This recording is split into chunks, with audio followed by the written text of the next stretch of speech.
நமக்கு விரோதமாக ஆவி மண்டலங்களில் எழுதப்பட்டிருக்கிற சில சட்டங்கள் இருக்கிறது. அந்த சட்டங்கள் தான் நமக்கு வர வேண்டிய நன்மைகளை தடை செய்து வைத்திருக்கிறது. நமக்கு சேர வேண்டிய காரியங்களை வேறு இடத்துக்கு மாற்றி கொண்டிருக்கிறது. நம்முடைய சரீரத்தில் குடும்பத்தில் பலவீனங்களை கொண்டு பண்ணி வைத்து கொண்டிருக்கிறது. நாமும் ஜெபித்து பார்க்குறோம். ஆனால் நமக்கு எதிராக வான மண்டலங்களில் எழுதப்பட்டிருக்கிற அந்த தீமையான சட்டங்கள் அது இன்னும் அது செயல்பட்டு கொண்டே இருக்கிறது. அந்த சட்டங்கள் கேன்சல் படுத்தப்பட வேண்டும். அந்த சட்டங்கள் அழிக்கப்பட வேண்டும். அழிக்கப்பட்டால் ஒழிய நம்மால் அந்த ஆசீர்வாதங்களை பெற்றுக்கொள்ளவே முடியாது. ஆகவே அதற்காக நாம் இந்த நாட்களிலே நாம் ஜெபிக்க வேண்டியது மிகவும் அவசியமாக இருக்கிறது. ஒரு வசனத்தை வாசிக்கலாம் பாருங்க. எஸ்ஐயா தீர்க்கதரிசன புஸ்தகம்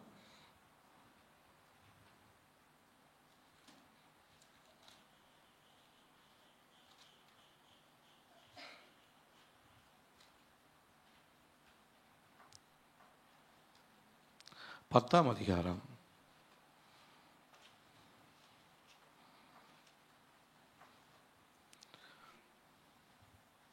1-2 வசனங்களை வாசிக்கலாம். எஸ்ஐயா 10ஆம் அதிகாரம் 1-2 வசனங்களை நாம் வாசிக்க போகிறோம். எல்லாம் எடுத்துக்கங்க, சேர்ந்து வாசிக்கலாம். ஏழைகளை வழக்கிலே தோற்க பண்ணவும், என் ஜனத்தில் சிறுமியானவர்களின் நியாயத்தை புரட்டவும், விதவைகளை சூறையாடவும், திக்கற்ற பிள்ளைகளை கொள்ளையிடவும், அநியாயமான தீர்ப்புகளை செய்கிறவர்களுக்கும் கொடுமையான சட்டங்களை எழுதுகிறவர்களுக்கும் ஐயோ. அப்போது இது நம்மை வழக்கிலே தோற்க பண்ணுகிறது. நம்ம போகக்கூடிய காரியங்களுக்கு நமக்கு எதிராக எழும்புகிறதான வழக்குகளில் நிறைய பேர் தோற்று போயிருக்கிறோம். நிறைய பேர் லிட்ரலாகவே உங்களுடைய குடும்பத்தினுடைய சில வழக்குகள் கோர்ட்டில் நீதிமன்றத்தில் இருந்து இருக்கும். அதற்காக நீங்கள் நிறைய நாட்களாக போராடி கொண்டே இருக்கிறீங்க. எப்போ தீர்ப்பு வரும்னு தெரியல. அது அந்த டேட்டை மாத்திரம் மாற்றி போட்டுகிட்டே இருக்கிறீங்க. நீங்கள் தொடர்ந்து போயிட்டே இருக்கிறீங்க. இது என்னென்னா, ஜனத்தில் சிறுமியானவர்களின் நியாயத்தை புரட்டுகிறது. நீதிமன்றத்தில் நீதி கிடைக்கிறதில்ல. உலக நீதிமன்றங்கள் நீதி கிடைக்கிறதில்ல. ஆவிக்குரிய மண்டலத்திலும் நமக்கு எதிராக குற்றம் சாட்டுகிறவன் என்பவன் ஒருவன் உண்டு. நம்முடைய எதிராளி யார் அப்படின்னா பிசாசு தான் நம்முடைய எதிராளி. அவன் என்ன பண்ணுறான், நமக்கு நேராக நிறைய குற்றச்சாட்டுகளை வைத்துக்கொண்டு தேவ சமூகத்தில் தேவன் நம்முடைய நீதிபதியாக இருக்கிறார். அவருக்கு முன்பாக நின்று கொண்டு நமக்கு எதிராக அவன் வாதிட்டு கொண்டிருக்கிறான். இதை உணர முடியாதபடிக்கு நம்ம போராடி கொண்டே இருக்கிறோம். கர்த்தர் நிச்சயமாகவே இந்த நாட்களில் நமக்கு எதிராக எழுதப்பட்டிருக்கிற தீமையான சட்டங்களை உடைத்து அதிலிருந்து நமக்கு ஒரு விடுதலையை தர தேவன் போதுமானவராக இருக்கிறார். அவங்க என்ன பண்ணுறாங்களா, சிறுமியாளர்களின் நியாயத்தை புரட்டவும், விதவைகளை சூறையாடவும், திக்கற்ற பிள்ளைகளை கொள்ளையிடவும், அநியாயமான தீர்ப்புகளை செய்கிறவர்களுக்கும் கொடுமையான சட்டங்களை எழுதுகிறவர்களுக்கும் ஐயோ. அவங்களுக்கு தான் ஆபத்து. யாருக்கு ஆபத்து? அநியாயமான தீர்ப்புகளை செய்கிறவர்களுக்கும் கொடுமையான சட்டங்களை எழுதுகிறவர்களுக்கும் ஐயோ ஆபத்து. நமக்கு அதிலிருந்து ஒரு தப்பிக்கக்கூடிய ஒரு வழியை கர்த்தர் வைத்திருக்கிறார். நிறைய பேருக்கு இந்த தீமையான சட்டங்கள் நமக்கு விரோதமாக எழுதப்பட்டிருக்கிறது என்பதே நிறைய பேர் தெரியாமல் நம்ம போயிட்டே வந்துக்கிட்டே இருக்கிறோம். ஏதோ ஆலயத்துக்கு வந்துட்டு இருக்கிறோம், ஆனால் நமக்கு எதிராக ஒரு தீமையின் சட்டம் எழுதப்பட்டிருக்கிறது. அது அரசாங்கத்தினால் இருக்கலாம், இல்லைன்னா உங்களுடைய குடும்பத்தினர் மூலமாக எழுதப்பட்டிருக்கலாம், அல்லது நீங்களே உங்கள் வாயில் சொன்னதான சில வார்த்தைகளாக இருக்கும். நிறைய பேர் சொல்லுவாங்க, நான் ஏன் இன்னும் இருக்கணும், நான் பேசாமல் செத்து போயிடுறதே நல்லது அப்படின்னு நினைக்கலாம். இந்த நாட்களில் தேவன் நம்முடைய வாழ்க்கையில் இவ்விதமாய் பிசாசினால் எழுதப்பட்டிருக்கிற, நம்முடைய எதிராளிகளால் எழுதப்பட்டிருக்கிற தீமையான சட்டங்களை உடைத்து அதில் சிக்கி கொண்டிருக்கிற, சிறைப்பட்டிருக்கிறதான நம்மை விடுவிக்கும்படியாகவே கர்த்தர் இந்த நாட்களிலே இந்த நேரத்தை நமக்கு நியமித்திருக்கிறார். அதனால் இந்த நேரத்தை நீங்கள் ரொம்ப மிகவும் கவனமாக கேட்க வேண்டும். இந்த சொல்லப்படுகிறதான வார்த்தைகளை கேட்டு அதன்படி நீங்கள் ஜெபிக்கும் பொழுது நிச்சயமாகவே இந்த அநியாயமான இந்த தீர்ப்புகளிலிருந்து கர்த்தர் உங்களுக்கு ஒரு விடுதலை கொடுக்க வல்லமை உள்ளவராக இருக்கிறார். இல்லை என்று சொன்னால் எப்பயும் போலவே நம்முடைய வாழ்க்கை இப்படியே தான் நடந்துக்கிட்டே இருக்கும். கர்த்தர் அதிலிருந்து நமக்கு விடுதலை தரும்படியாக இந்த நாளை நமக்கு நியமித்திருக்கிறார். மனிதனுடைய வாழ்க்கையில் முக்கியமாக 3 விதமாக இந்த சட்டங்களை பிரிக்கலாம். முதலாவது, மனிதர்களுடைய மத்தியில் காணப்படுகிற தீமையின் சட்டங்கள். பொதுவாகவே அரசாங்கத்தின் மூலமாக கூட நமக்கு விரோதமாக சில தீமையான சட்டங்களை இயற்றி கொண்டிருக்கிறாங்க. இப்போ அரசாங்கத்தின் மூலமாக இயற்றப்படுகிற சட்டங்கள் என்ன அப்படின்னா, இப்போ வடநாட்டில் ஒரு மாநிலத்தில் நீங்கள் அதை பார்த்துருப்பீங்க, யூடியூப்பில் பார்த்துருப்பீங்க. ஒரு ஒரு ஒரு இது ஒரு இந்து தலைவர் அவர் என்ன சொல்கிறாரு, அந்த குறிப்பிட்ட தேதியை அவர் குறிப்பிட்டிருக்கிறார் இந்த வருஷத்தில் இல்லையா, மார்ச் 1ஆம் தேதியில் நம்ம பகுதியில் எந்த கிறிஸ்தவங்களும் இருக்கக்கூடாது, எந்த முகமதிகளும் இருக்கக்கூடாது, அவங்க எல்லாத்தையும் வெட்டணும் அப்படின்னு சொல்லி இப்போயே அவங்க எல்லாமே என்ன பண்ணிட்டு இருக்கிறாங்களாம், கத்தி ரெடி பண்ணிட்டு வச்சுட்டு இருக்கிறாங்களாம். இல்லாதவங்களாம் செஞ்சு வச்சிங்கன்னு சொல்லிக்கிறாங்க. இது உங்களுக்கு தெரியுமா? நிறைய பேர்த்துக்கு தெரியவே தெரியாது. இப்போது இது உலக பிரகாரமாக நமக்கு எதிரிட்டு தீட்டப்பட்டிருக்கிற சட்டங்கள், இயற்றப்பட்டிருக்கிற சட்டங்கள். இதுக்கு அந்த மாநில அரசாங்கமே அதுக்கு முழு அனுமதியும் கொடுக்கப்பட்டிருக்கிறது. அதனால் கிறிஸ்தவர்கள் நிறைய பேர் இது என்ன பண்ணியிருக்காங்கன்னா, நமக்கு வாட்ஸ்அப்பில் அனுப்பிச்சிட்டு இருக்கிறாங்க. ஒருவேளை உங்களுக்கு வரலான்னு நினைக்கிறேன், வந்திருந்தால் நீங்கள் அதன்படி ஜெபிக்க வேண்டும். நாம் இந்த நாளில் அதற்காக நாம் ஜெபிக்க போகிறோம். கொடுமையான சட்டங்களை ஏற்றியிருக்கிறாங்க, நம்மை அழிக்கும்படியாக தீமையான சட்டங்களை ஏற்றியிருக்கிறாங்க. இதே போல் வேறு ஒரு நிகழ்வு நம்முடைய வேதத்தில் இருந்தது உங்களுக்கு ஞாபகம் இருக்குன்னு நினைக்கிறேன். எங்கே தெரியுங்களா? எஸ்தர் புஸ்தகத்தில் யூதர்களை அழிக்கும்படியாய் ஆமான் என்றதான கொடூரமான ஒரு மனிதன் மூலமாக சட்டங்கள் இயற்றப்பட்டு அந்த குறிப்பிட்ட தேதியில் அவங்க எல்லாத்தையும் வெட்டணும் குத்தணும்னு சொல்லி அரசாங்கத்தினால் அரசாங்க அதிகாரிகளினாலே ராஜாவினாலே கையொப்பமிடப்பட்டது அந்த கடிதம். ஆனால் அந்த திட்டத்தை மாற்றும்படியாக கர்த்தர் அந்த நாட்களில் அந்த தேசத்தில் எஸ்தரை, அவருடைய சித்தப்பாவை, பெரியப்பாவை தெரிந்து கொண்டிருந்தார், மொர்தெகாய். இவங்க எல்லாருமே கூடி ஜெபிக்கும் பொழுது அந்த சட்டம் மாற்றப்படுகிறது. என்னைக்கு இவங்க இந்த யூதர்களெல்லாம் அழிக்கணும்னு இவங்க திட்டம் பண்ணியிருந்தாங்களோ அன்னைக்கு காரியம் தலைகீழாக முடிந்தது என்று சொல்லி நம்ம வாசிக்கிறோம். வாசிக்கலாமா? பாருங்க.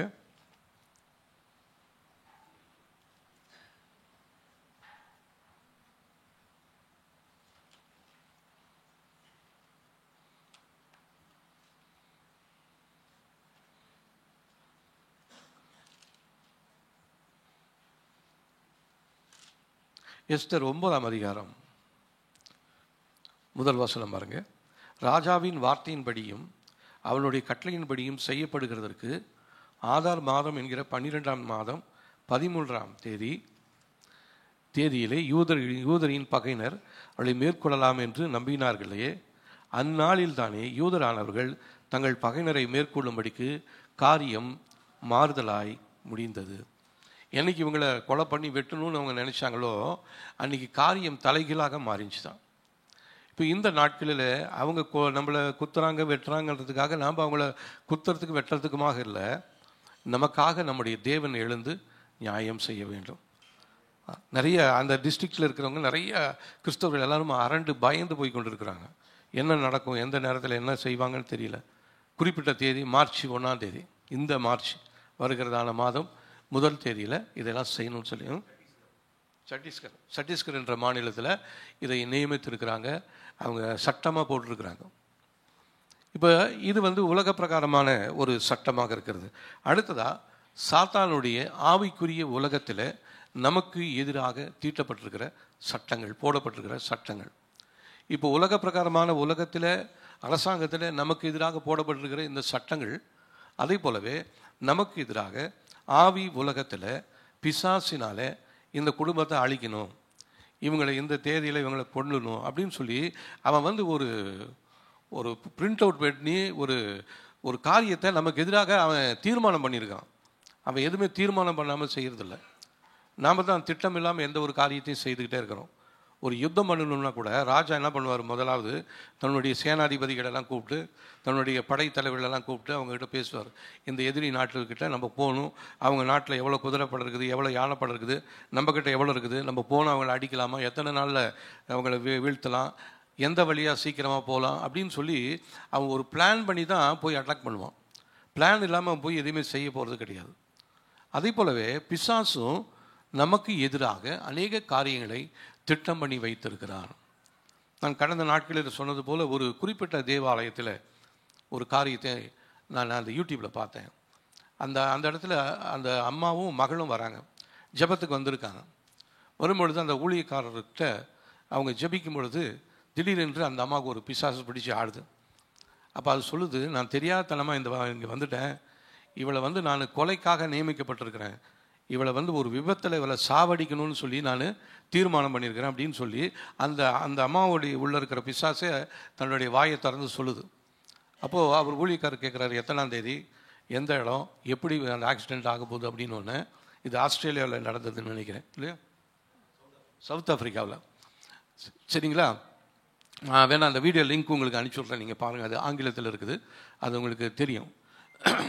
அப்போ அவர் கேட்குறாரு, எத்தனாம் தேதி, இந்த இந்த இந்த மாதம் 13ஆம் தேதி, எந்த இடத்துல, இந்த 4 ரோடு சந்திக்கிற இந்த இடத்துல, எப்படி இந்த அம்மாவுடைய காரும் எதிரில் வருகிற ட்ரக்கும் ஒன்றும் வந்து நேராக இடிக்கும், அதில் இந்த அம்மா சாவாங்க. அப்போ பாருங்கள், அவன் திட்டம் பண்ணி வச்சுருக்கிறான். அப்போ ஆக்சிடெண்ட் அப்படின்றது, விபத்து என்பதுன்றது முன்னாடியே நமக்காக ப்ரீ பிளான்டு பண்ணி அவன் ஒரு எழுதி வச்சுருக்கிறான். எத்தனாம் தேதி இவங்க குடும்பமாக சாகணும், இவங்க பொண்டாட்டி பிள்ளைங்களாம் சாகணும், இந்த ஊருக்கு போயிட்டு வரப்போ இந்த இடத்துல இவங்களுக்கு ஆக்சிடெண்ட் ஆகணும், இந்த வண்டியில் இவங்களுக்கு ஆக்சிடெண்ட் ஆகணும்னு சொல்லி நம்மளுடைய வண்டி நம்பரு, நம்மளை வந்து இடிக்கக்கூடிய வண்டி நம்பரு எல்லாமே அவனுக்கு தெரியும். ப்ரீ பிளான் பண்ணி அவன் எழுதி வச்சுருக்கிறான். இப்படி நிறைய நேரத்தில் நாம் ஜெபிக்க முடியாமல், ஜபத்தில் நேரத்தை செலவழிக்க முடியாமல் அவதியாக அவசரப்பட்டு போகும்பொழுது நமக்கு எதிராக பிசாசினாலே திட்டம் பண்ணி வைத்திருக்கிறதான அந்த விபத்துகளிலே நீங்களும் நானும் மாட்டிக்கொள்ளுகிறோம். அப்போ பாருங்கள், அப்போ இந்த சட்டங்களெல்லாம் பிசாசு நமக்கு எதிராக இருளின் ராஜ்யத்தில் இயற்றப்பட்டிருக்கிறது. அடுத்ததாக 3ஆவதாக மனிதர்கள் தங்களுக்கு தாங்களே சொல்லிக் கொள்ளுகிறதான சாப வார்த்தைகள். இந்த 3ஆவது சட்டம் என்பது நாம் தான் போடுறோம்.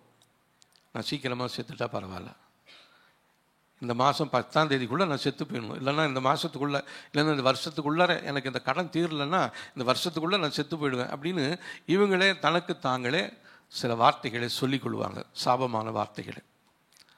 பிசாசு பார்த்துக்கிட்டே இருப்பான், எப்போ நம்ம வாயிலேருந்து வார்த்தை வருதுன்னு சொல்லி அதை வச்சு கரெக்டாக அதை பிடிச்சி, நீ தானே சொன்ன இந்த மாதத்தில் இந்த வருஷத்தில் சாகணும்னு, உனக்கு நான் சாக கொடுக்குறேன் அப்படின்னு சொல்லி அவன் சாவை நமக்கு எதிராக கொண்டு வருவான். மரண தூதனை அவன் அனுப்புவான். அந்த மரண தூதன் நம்முடைய குடும்பத்தில் ஒரு அழிவை ஏற்படுத்தி மரணத்தை சம்பவிக்க வைத்து நம்முடைய இருதயத்தை துக்கப்படுத்துவான், வேதனைப்படுத்துவான். அப்படிப்பட்டதான கஷ்டங்களில் சூழ்நிலையில் இருக்கிறதான நம்முடைய வாழ்க்கையில் இந்த சட்டத்தை இயற்றினவன் யார்? சட்டத்தை இயற்றினவன் பிசாசு. சட்டத்தை இயற்றினவன் நமக்குள் வசிக்கிறதான பிசாசு. சட்டத்தை இயற்றினவன் இந்த அரசாங்கத்தை ஆளுகை செய்கிற பிசாசு. இப்போ அந்த அந்த மாநிலத்தில் அவங்க அந்த அந்த உத்தரவு போட்டிருக்கிறாங்கன்னா, அந்த உத்தரவு போட்டது அந்த மாநில அந்த பிரைம் மினிஸ்டர் சிஎம்மாக இருக்கலாம், இல்லைன்னா கவர்னராக இருக்கலாம். ஆனால் கவர்னரோ சிஎம்மோ இதுக்கு காரணம் அல்ல. இதுக்கு பின்புறம் இருந்து அந்த ஆர்டரை பாஸ் பண்ணி இந்த குறிப்பிட்ட தேதியில் கிறிஸ்தவங்களெல்லாம் அழிக்கணும், கூடவே முஸ்லீம்ஸ்லையும் அழிக்கணும், இன்னும் வேறு அந்த இந்து மதத்தை சாராத யாரெல்லாம் இருக்காங்களோ எல்லாத்தையுமே அந்த நாளில் நம்ம என்ன பண்ணணும், நம்முடைய பகுதியை விட்டு வெளியேற்றணும் அப்படின்னு சொல்லி. அதனால் அவங்களுக்கு என்ன லாபம்? அவங்க சொல்கிறாங்க, இவங்க வந்து நம்முடைய வேலைகள் எல்லாம் மாற்றி பறித்து கொண்டு இருக்கிறாங்க, அரசாங்கத்தில் வேலை செய்கிறாங்க, அப்போ இவனுங்க செத்து போயிட்டால் நம்ம பிள்ளைங்களுக்கு அந்த வேலை கிடைக்கும். பாருங்கள் எவ்வளோ ஒரு கொடூரமான ஒரு குணம் என்று சொல்லி. ஆனால் தான் இன்றைக்கி அரசாங்கத்தில் நமக்கு எதிராகவே இப்போ இங்கேயுமே நீங்கள் பார்த்தீங்கன்னா ஒரு குறிப்பிட்ட ஜாதியில் இருக்கிறவங்க வந்து அவங்க கிறிஸ்தவங்களாக மாறிட்டாங்கன்னா அவங்க வந்து பின்தங்கிய வகுப்பு அப்படின்வாங்க. அதுக்கு முன்னாடி முற்பட்ட கூட்டத்தில் இருக்கிறவங்க கிறிஸ்தவங்களாக மாறிட்டாங்கன்னா அவங்களுக்கு பின்தங்கிய வகுப்பான். இப்போ இதெல்லாம் யார் கேட்டது? யார் கேட்டது? எதற்காக எழுதி வைத்திருக்கிறாங்க? நம்மளுடைய வேலையை பறிக்கணுமா? எங்களுக்கு வேலையே தேவையில்லை, நம்ம அப்படி தைரியமாக சொல்லலாம். அரசாங்க வேலை எனக்கு தேவையே இல்லை. அரசாங்க வேலை இல்லாமல் நம்மளால் பிழைக்க முடியாதுன்னு நினைக்கிறீங்களா? நம்முடைய கர்த்தரால் முடியும்.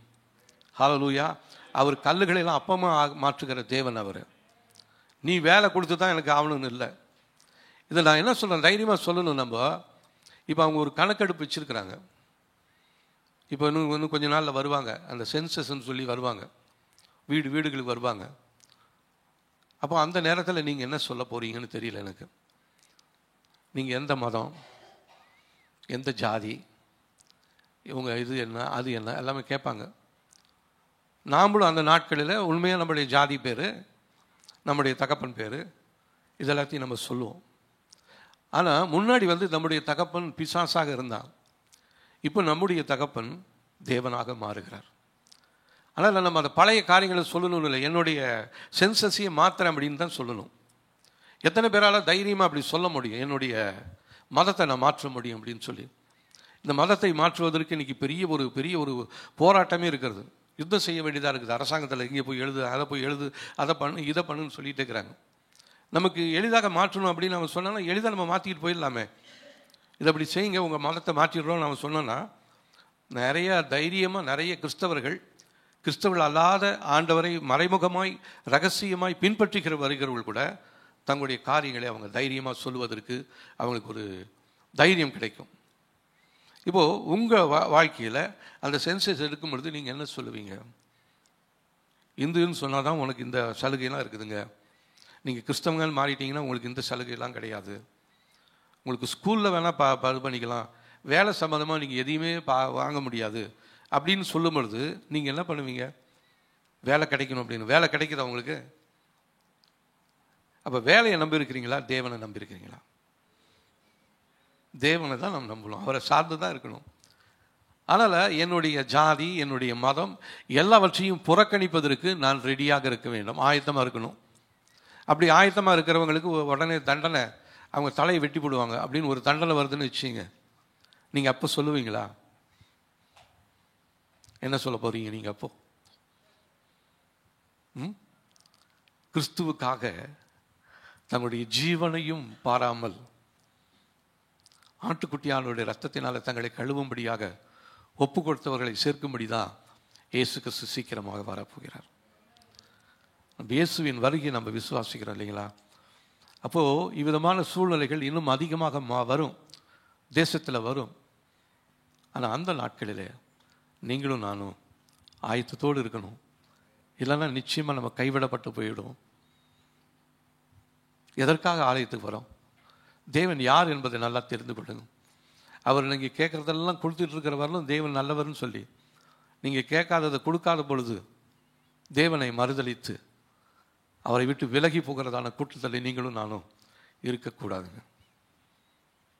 தயவு செய்து, ஆண்டவருடைய வருகை மிகவும் சமீபமாக இருக்குது.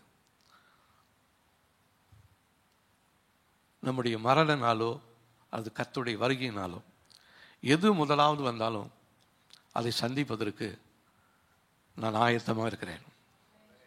ஹல்லேலூயா. என்னைக்கு மரணம் சம்பவிச்சாலும் நான் ரெடியாக இருக்கேன். ஒருவேளை இன்னைக்கு ராத்திரி நான் செத்து போயிடுவேன்னா நான் ஆயத்தமாக இருக்கணும். ஆயத்தமாக இருக்கணும்னா பரிசுத்தமாக கர்த்தருக்கு விரும்பின காரியங்களை செய்து அவருக்கு பிடித்த காரியங்களை செய்து கொண்டு இருக்கும் பொழுது கர்த்தர் நம்மை ஆயத்தப்படுத்தி கொண்டு இருப்பார். ஆயத்தம் இல்லாமல் செத்துட்டேன்னா நிச்சயமாக எனக்கு நரகம்தான் இருக்கும். நரகத்தை எனக்கென்று கர்த்தரை நியமிக்கலை. நரகத்தை பிசாசுக்காகவும் அவனுடைய தூதர்களுக்காகவும் தான் கர்த்தரை ஏற்படுத்தினார். ஆனால் நம்ம தான் போய் அதில் வீணாக போய் மாட்டிக்கொள்கிறோம். அதனால் இந்த நாட்களில் ஒரு தீர்மானத்தை எடுக்க போகிறோம். நாம் தலை வணங்கி ஜெபிக்கலாம். தேவ சமூகத்தில் நம்மை அர்ப்பணிக்க போகிறோம். அவரை பின்னாடி வரணும்னு தீர்மானம் எடுத்துட்டீங்க, அவரை பின்பற்றணும்னு. அவரை பின்பற்றும்படியாக நாம் இந்த நாளிலே தீர்மானம் எடுக்க போகிறோம்.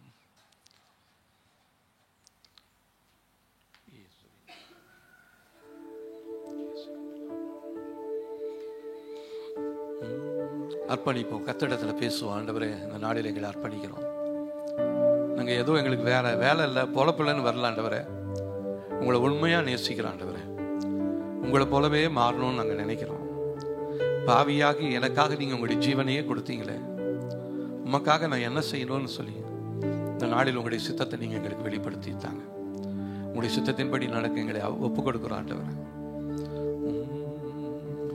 இயேசுவின் பின்னே போக துணிந்தே, இயேசுவின் பின்னே போக துணிந்தே, இயேசுவின் பின்னே போக துணிந்தே, பின்னோக்கே நான், பின்னோக்கே நான், பின்னோக்கே நான், பின்னோக்கே நான். சிலுவையின் முன்னே உலகம் என் பின்னே, சிலுவை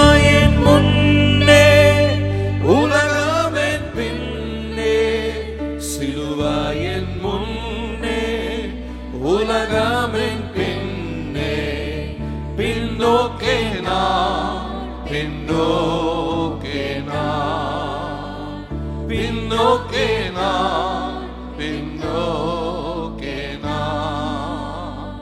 சிலுவையின் முன்னே உலகமின் பின்னே, சிலுவையின் முன்னே உலகமின் பின்னே, சிலுவையின் முன்னே உலகமின் பின்னே, பின்னோக்கே நான், பின்னோக்கே நான், பின்னோக்கே நான், பின்னோக்கே நான்.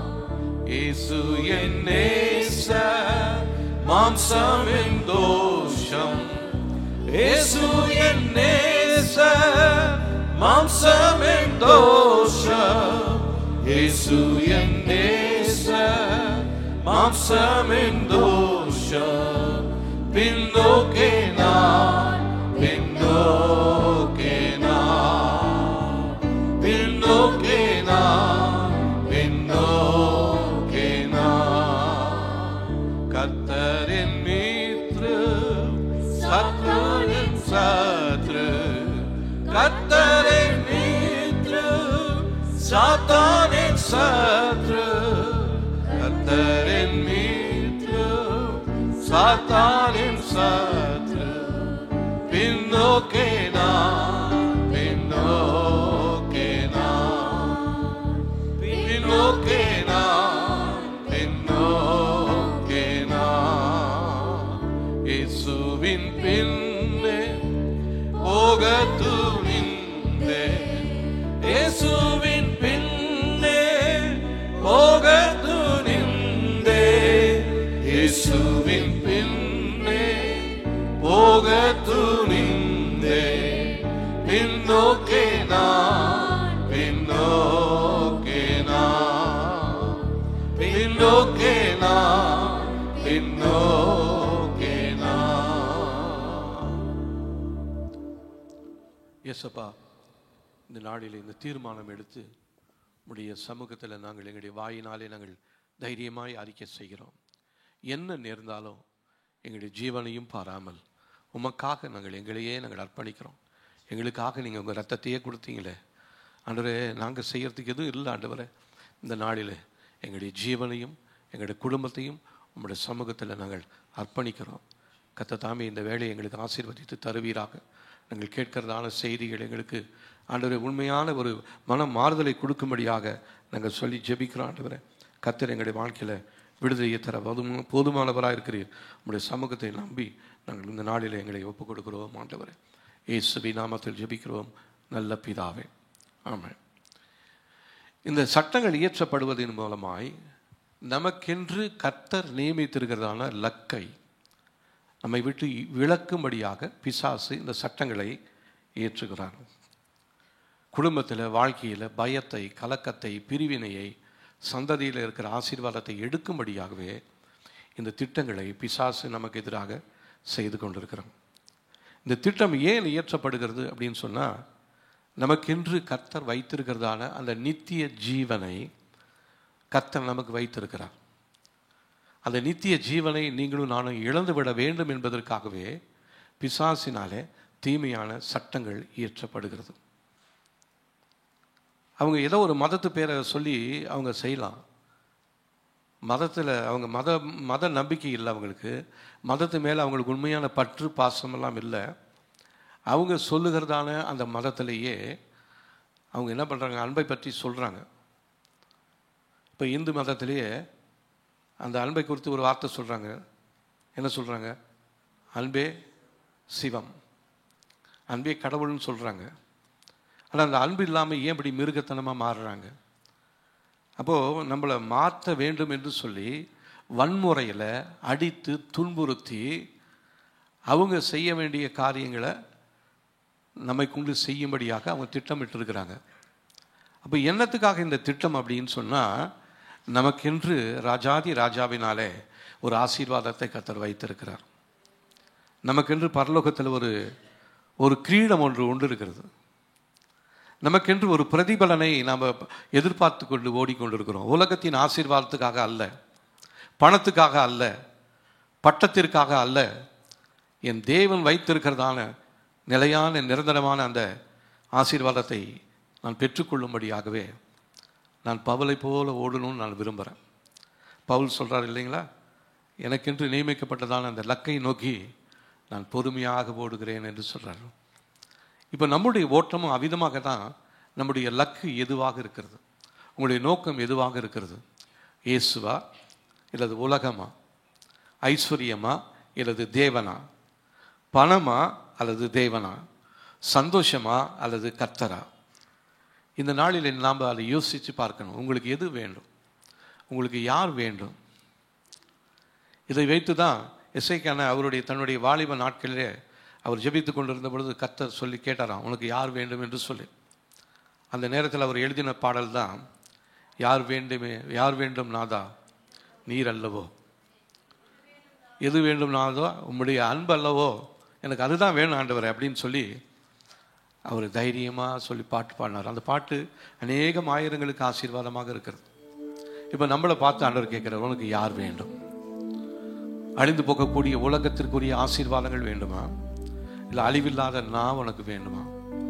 பரலோக ராஜ்யம் உனக்கு வேணுமா, அல்லனா இந்த அழிந்து போகக்கூடிய இந்த நரகம் உனக்கு வேண்டுமா? இதைத்தான் தேவன் நம்ம இடத்துல கேட்கிறார், உனக்கு யார் வேண்டும் என்று சொல்லி. நாம் என்ன பதில் சொல்ல போகிறோம்? யார் வேண்டும் நாதா, நீ உண்மையா இருக்கிறவங்க பாடுங்க, மற்றவங்க பாட வேண்டாம். எது வேண்டும் நாதா உம் அன்பல்லவோ, யார் வேண்டும் நாதா நீரல்லவோ, எது வேண்டும் நாதா உம் அன்பல்லவோ.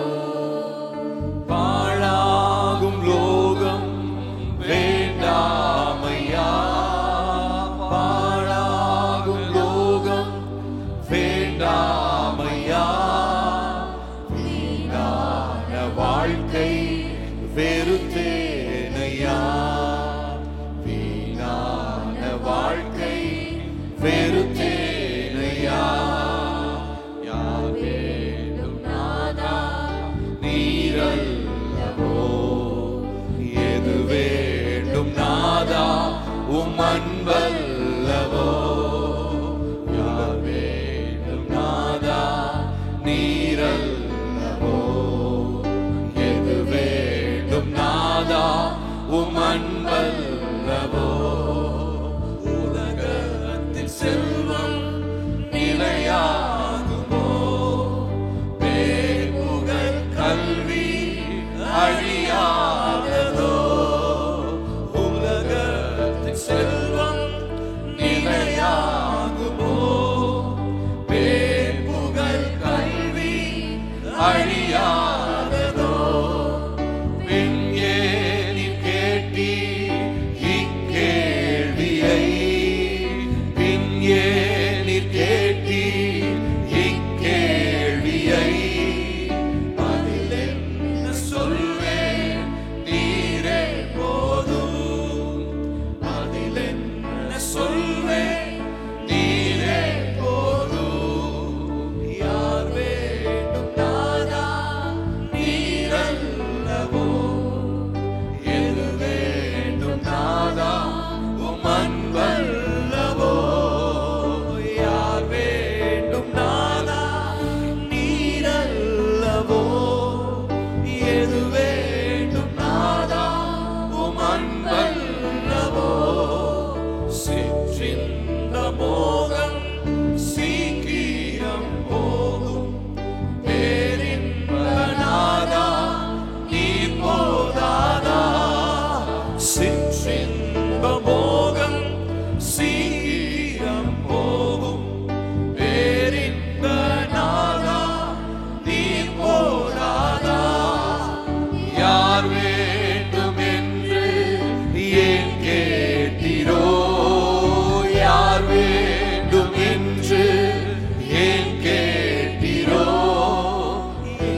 சரணடைந்தே கர்த்தரும் பாதம் சரணடைந்தே யார் வேண்டும் நாதா நீரல்லவோ எது வேண்டும் நாதா உம் அன்பல்லவோ யார் வேண்டும் நாதா நீரல்லவோ எது வேண்டும் நாதா உம் அன்பல்லவோ பாழாகும் லோகம் வேண்டாமையா பாழாகும் லோகம் வேண்டாமையா வீணான வாழ்க்கை வெறுத்தேனையா வீணான வாழ்க்கை வெறுத்தேனையா. இந்த பாடலை உண்மையா பாடுறீங்களா? யார் வேண்டும் உனக்கு அப்படின்னு இயேசுசாமி இப்போ நம்மளை பார்த்து கேட்குறாரு. நான் வேணுமா? இல்லை இந்த அழிந்து போகக்கூடிய பொன் பொருள் செல்வம் நிலையற்றதான அந்தஸ்து இது உனக்கு தேவையா அப்படின்னு சொல்லி நம்மை பார்த்து கேட்கிறார். நம்முடைய இருதயத்திலிருந்து நம்ம அவருக்கு என்ன பதில் சொல்லுவோம்? ஆண்டவரே நீங்கள் போதும்னு சொல்ல முடியுமா? இன்னைக்கு அநேகர் வேலைக்காக தங்களுடைய மதத்தை மறைத்து கிறிஸ்தவங்கன்னு சொன்னால் வேலை கிடைக்காதுன்னு சொல்லிட்டு, எனக்கு தெரிந்து என்னுடைய உறவுக்காரர்களே, என்னுடைய சித்தி மகன் ஒருத்தன் என் வயசு தான், வேலை இல்லாதபடி இருந்த பொழுது அவன் கோயம்புத்தூரில் போய் போரூர்ன்ற இடத்துல இருக்கிற அந்த முருகன் கோயிலில் போய் அங்கே இருக்கிறதான அந்த பூசாரிக்கு முன்பாக நான் இந்து மதத்தை ஏற்றுக்கொள்கிறேன் என்று சொல்லி அவன் சொன்னதின் அடிப்படையில் அந்த கோயில் நிர்வாகத்திலேருந்து அவனுக்கு ஒரு சீட்டு ஒன்று கொடுக்கப்பட்டது. இவர் இந்த தேதியிலிருந்து இவர் இந்துவாக மாறிட்டாருன்னு சொல்லி அதை கொண்டு வந்து அவர் சேலம் பால் பண்ணையில் தான் கொடுத்து வேலைக்கு வாங்கிட்டான். என்ஜினியர் வேலைக்கு சேர்ந்துட்டான். எனக்கும் இன்டர்வியூலாம் வரவே இல்லை. போய் கேட்டதுக்கு அவர் சொன்னாங்க, அந்த இன்டர்வியூவில் அந்த எம்ப்ளாய்மெண்ட் ஆஃபீஸர், நீ போய் இந்த மாதிரி இந்த கோயிலில் போய் உன் பேரை மாற்றிக்க, பேரை மாற்றிக்கிட்டு வா, நான் உனக்கு நாளைக்கு உனக்கு இன்டர்வியூ அனுப்புகிறேன் அப்படின்னா. எனக்கு அப்படிப்பட்ட இன்டர்வியூ தேவையே இல்லை அப்படின்னு சொல்லிட்டு நான் அதை உதாசீனப்படுத்தினேன். ஆனால் இன்றைக்கி அந்த சகோதரன் அவன் இல்லை, உயிரோடு இல்லை, இறந்துட்டான். அப்போது இப்போ அவனுடைய நித்தியம் எங்கே போய் கழிக்க போகிறது? சர்ச்சி ரிஜிஸ்டரில் அவங்க பாரம்பரியமாக அவங்க கிறிஸ்தவங்கன்னு சொல்லி அவன் கிறிஸ்தவ கோயிலில் கிறிஸ்தவனா பிறந்துட்டா கிறிஸ்தவனா அந்த குழந்தை ஞானஸ்நானம் எடுத்திருந்தான். சர்ச்சி ரிஜிஸ்டரில் அவன் பேர் கிறிஸ்தவன் இருக்கும், பரலோக ரிஜிஸ்டரில் அவனுடைய பெயர் இருக்காது. இழந்து போயிட்டான். அவன் அந்த வேலையை தான் பெரிதாக நினைச்சான். என்னையும் அதே மாதிரி தான் அந்த எம்ப்ளாய்மெண்ட் ஆஃபீஸர் சொன்னார், நீயும் போய் வாங்கிட்டு வந்துடு அப்படின்னு. எனக்கு தேவையில்லை, வேலையே வேண்டாம். வேலைக்காக நான் என்னென்னமோலாம் செய்து கொண்டிருந்தேன், ஆனால் எதுவுமே எனக்கு கிடைக்கல. ஏன்னா சிறு வயதிலேருந்து என்னை ஆண்டவர் ஊழியத்துக்கு அழைத்தார் என்று சொல்லி எனக்கு நன்றாக தெரியும். ஆனால் என் திமிரில் தான் நான் என்ன பண்ணேன்னா, ஊழியத்துக்கு வர முடியாமல் வராதபடிக்கு நான் பாட்டுக்கு வேறு இடத்துக்கு எல்லாம் போய் என்னென்னமெல்லாம் பண்ணிக்கிட்டே இருந்தேன். சொந்தமாக பிரிண்டிங் ப்ரெஸ் வச்சு பார்த்தேன், முடியல. கடைசியாக ஆண்டவர்கிட்ட, அதுக்கப்புறம் எங்கள் அம்மாவுக்கு ஒரு கேன்சர் வியாதி வந்துச்சு. அந்த நேரத்தில் நாச்சு நான் ஒப்பு கொடுப்பேனான்னு சொல்லி ஆண்டவர் பார்த்தாரு. அப்பயும் நான் ஆண்டவருக்கு முன்னாடி 2 தீர்மானம் வச்சேன். ஆண்டவரே, என் மனைவிக்கு ஒரு வேலையை கொடுத்துருங்க, நான் உங்களை உண்மையாக நேசித்து வந்துடுறேன், நான் யாருக்கிட்டையுமே காணிக்கை வாங்க போகிறது கிடையாது, வெளிநாட்டுக்கு போகிறது கிடையாது, காணிக்கை நம்பி நான் வரல, ஆனால் என் மனைவிக்கு ஒரு வேலையை கொடுத்துருங்க. அதனால் என்னை பிடிக்கணுன்றதுக்காக என் மனைவிக்கும் ஒரு வேலையை கொடுத்தாரு. அந்த வேலையிலும் ஒரு நிம்மதி இல்லாமல் இருந்துச்சு. அதுக்கப்புறம் தான் அதை விஆர்எஸ் கொடுத்துட்டு அவள் வந்துட்டாள். அம்மா கூட திட்டினாங்க, உங்களுக்கு வேலை கிடைக்கிறது இவ்வளோ கஷ்டம், இந்த நாட்டில் இப்படி பண்ணுறீங்களான்னு சொல்லி. போய் விஆர்எஸ் கொடுத்துட்டு அதுக்கப்புறம் தான் வந்து வீட்டில் வந்து சொன்னேன், இந்த மாதிரி நான் கொடுத்துட்டேன் அப்படின்னு சொல்லி. அம்மா கொஞ்சம் நஞ்சம் திட்டிகிட்டு இருந்தாங்க. இருந்தாலும் ஆண்டவர் எங்களுடைய தீர்மானத்தை பார்த்து எங்களை எந்த நிமிடம் வரையிலும் கீழே விழாதபடிக்கு பாதுகாத்து கொண்டு வருகிறார். கர்த்தருடைய நாமத்திற்கு மகிமை உண்டாகட்டும். அதே தேவன் தான் உங்களுடைய தேவனாக. இந்த தேவன் நம்முடைய தேவன். நம்ம அவரை தான் ஆராதிக்கிறோம். ஒரு கல்லையோ மண்ணையோ பொம்மையோ படத்தையோ ஆராதிக்கலை. அவர் ஜீவனுள்ள தேவன். அதனால் நமக்கு எதிராக என்னதான் தீமையான சட்டங்கள் இயற்றப்பட்டிருந்தாலும், அரசாங்கத்தில் நமக்கு எதிராக நிறைய சட்டங்கள் இயற்றப்பட்டிருக்கிறது. எதிராக சட்டங்கள் தான் அதிகமான சட்டங்களாக இருக்கிறது. நீங்கள் இன்னும் கிறிஸ்தவத்துக்குள்ளே வந்து இன்னும் நீங்கள் பொது வாழ்க்கைக்குள்ளே போய் பார்க்கல. உங்களை பயமுறுத்துறதுக்காக நான் சொல்லலை. கிறிஸ்தவங்கன்னு சொல்லி நீங்கள் பொது வாழ்க்கைக்குள்ளே போகும் பொழுது உங்களுக்குரியதான எல்லா சலுகைகளும் மறுக்கப்படும், பறிக்கப்படும். அந்த சலுகைக்காக நாம் இயேசுவை தேடி கொண்டு வந்திருப்போமானால் நாம் நிச்சயமாகவே தேவனுடைய பிள்ளைகளாக இருக்க முடியாது. இந்த நேரத்தில் அந்த சலுகை எதுவாக இருந்தால், ஆண்டவரே உமக்காக நான் எல்லாவற்றையும் இழப்பதற்கு நான் தயாராக இருக்கிறேன்னு சொல்லி யார் தேவ சமூகத்தால் அர்ப்பணிக்கிறார்களோ அவருடைய வாழ்க்கையை கர்த்தர் ஆசீர்வாதமாய் மாற்றுவார். என்ன குறைவு வந்தாலும் அவங்க ஒரு நாளும் அவங்களுடைய சந்ததி இறந்து போவது இல்லை, பிச்சை எடுக்க போவது கிடையாது. நம்மளை கர்த்தர் அவிதமாக அழைக்கவில்லை. நம்மளை ராஜாக்களும் ஆசாரியர்களுமாக கர்த்தர் நம்மை அழைத்திருக்கிறார். ஆகவே இந்த உலக அரசாங்கத்தை குறித்து நம்ம பயப்பட தேவையே இல்லை.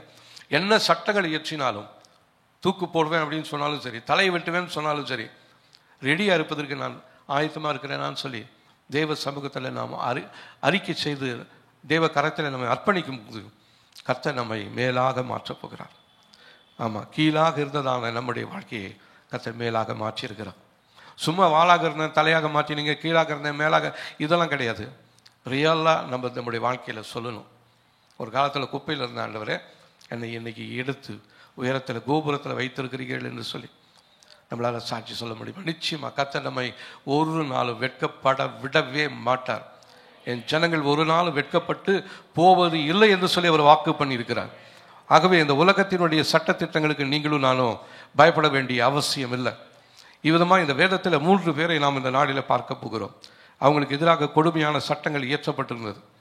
முதலாவது வஸ்தி. எஸ்தரின் புஸ்தகத்தில்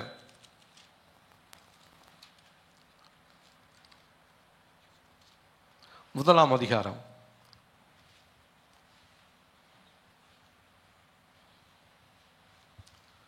1ஆம் அதிகாரத்தில் அகாஸ்வேரு ராஜா, அவர் பெரிய ராஜா, 120 நாடுகளுக்கு அவர் ராஜா. இந்தியாவும் அவருடைய ஆட்சியில் தான் இருந்துச்சு. அந்த இடத்துல பாருங்கள், நம்முடைய இந்திய தேசம் வேதத்தில் இருக்கும் பாருங்கள். முதல் அதிகாரம் முதல் வசனம் பாருங்கள். இந்து தேசம் முதல் எத்தியோப்பியா தேசம் வரைக்கும் உள்ள 127 நாடுகளையும் அரசாண்ட அகாஸ்வேரு நாட்களில் சம்பவித்ததாவது. அப்போது நம்முடைய இந்திய பேருமே இந்த வேதத்தில் எழுதப்பட்டிருக்கிறது. அப்போது இந்த 127 நாடுகளுக்கு ஒரு ராஜாவாக இருந்தார். அவர் ஒரு பெரிய விருந்து பண்ணினார். அந்த விருந்து எல்லா 127 நாடுகளில் இருக்கிற முக்கியமான அதிகாரிகள் எல்லாத்தையும் அழைக்கப்பட்டு எல்லாருக்கும் பந்தி விசாரணை செய்து எல்லாருக்கும் நல்ல சாப்பாடெலாம் போட்டார். அவர் அதுக்கு நடுவில் அவருக்குள்ள ஒரு எண்ணம் வந்துடுச்சு.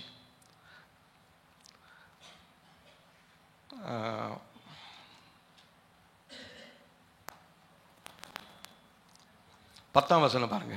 7ஆம் நாளில் ராஜா திராட்சரசத்தினால் களிப்பாய் இருக்கும் பொழுது மகா ரூபவதியாய் இருந்த ராஜஸ்ரீயாய் ஆகிய வஸ்தியின் சமுத்திரத்தை ஜனங்களுக்கும் பிரபுக்களுக்கும் காண்பிக்கும்படி ராஜக்கிரீடம் தரிப்பிக்கப்பட்டவளாய் அவளை ராஜாவுக்கு முன்பாக அழைத்து வர வேண்டும் என்று ராஜாவாகிய அகாஸ்வேருவின் சமூகத்தில் சேவிக்கிற மெகுமான், பிஸ்தா, அர்போனான், பித்தா, அபக்தா, சேதார், கர்காஸ் என்னும் 7 பிரதானிகளுக்கும் கட்டளையிட்டான்.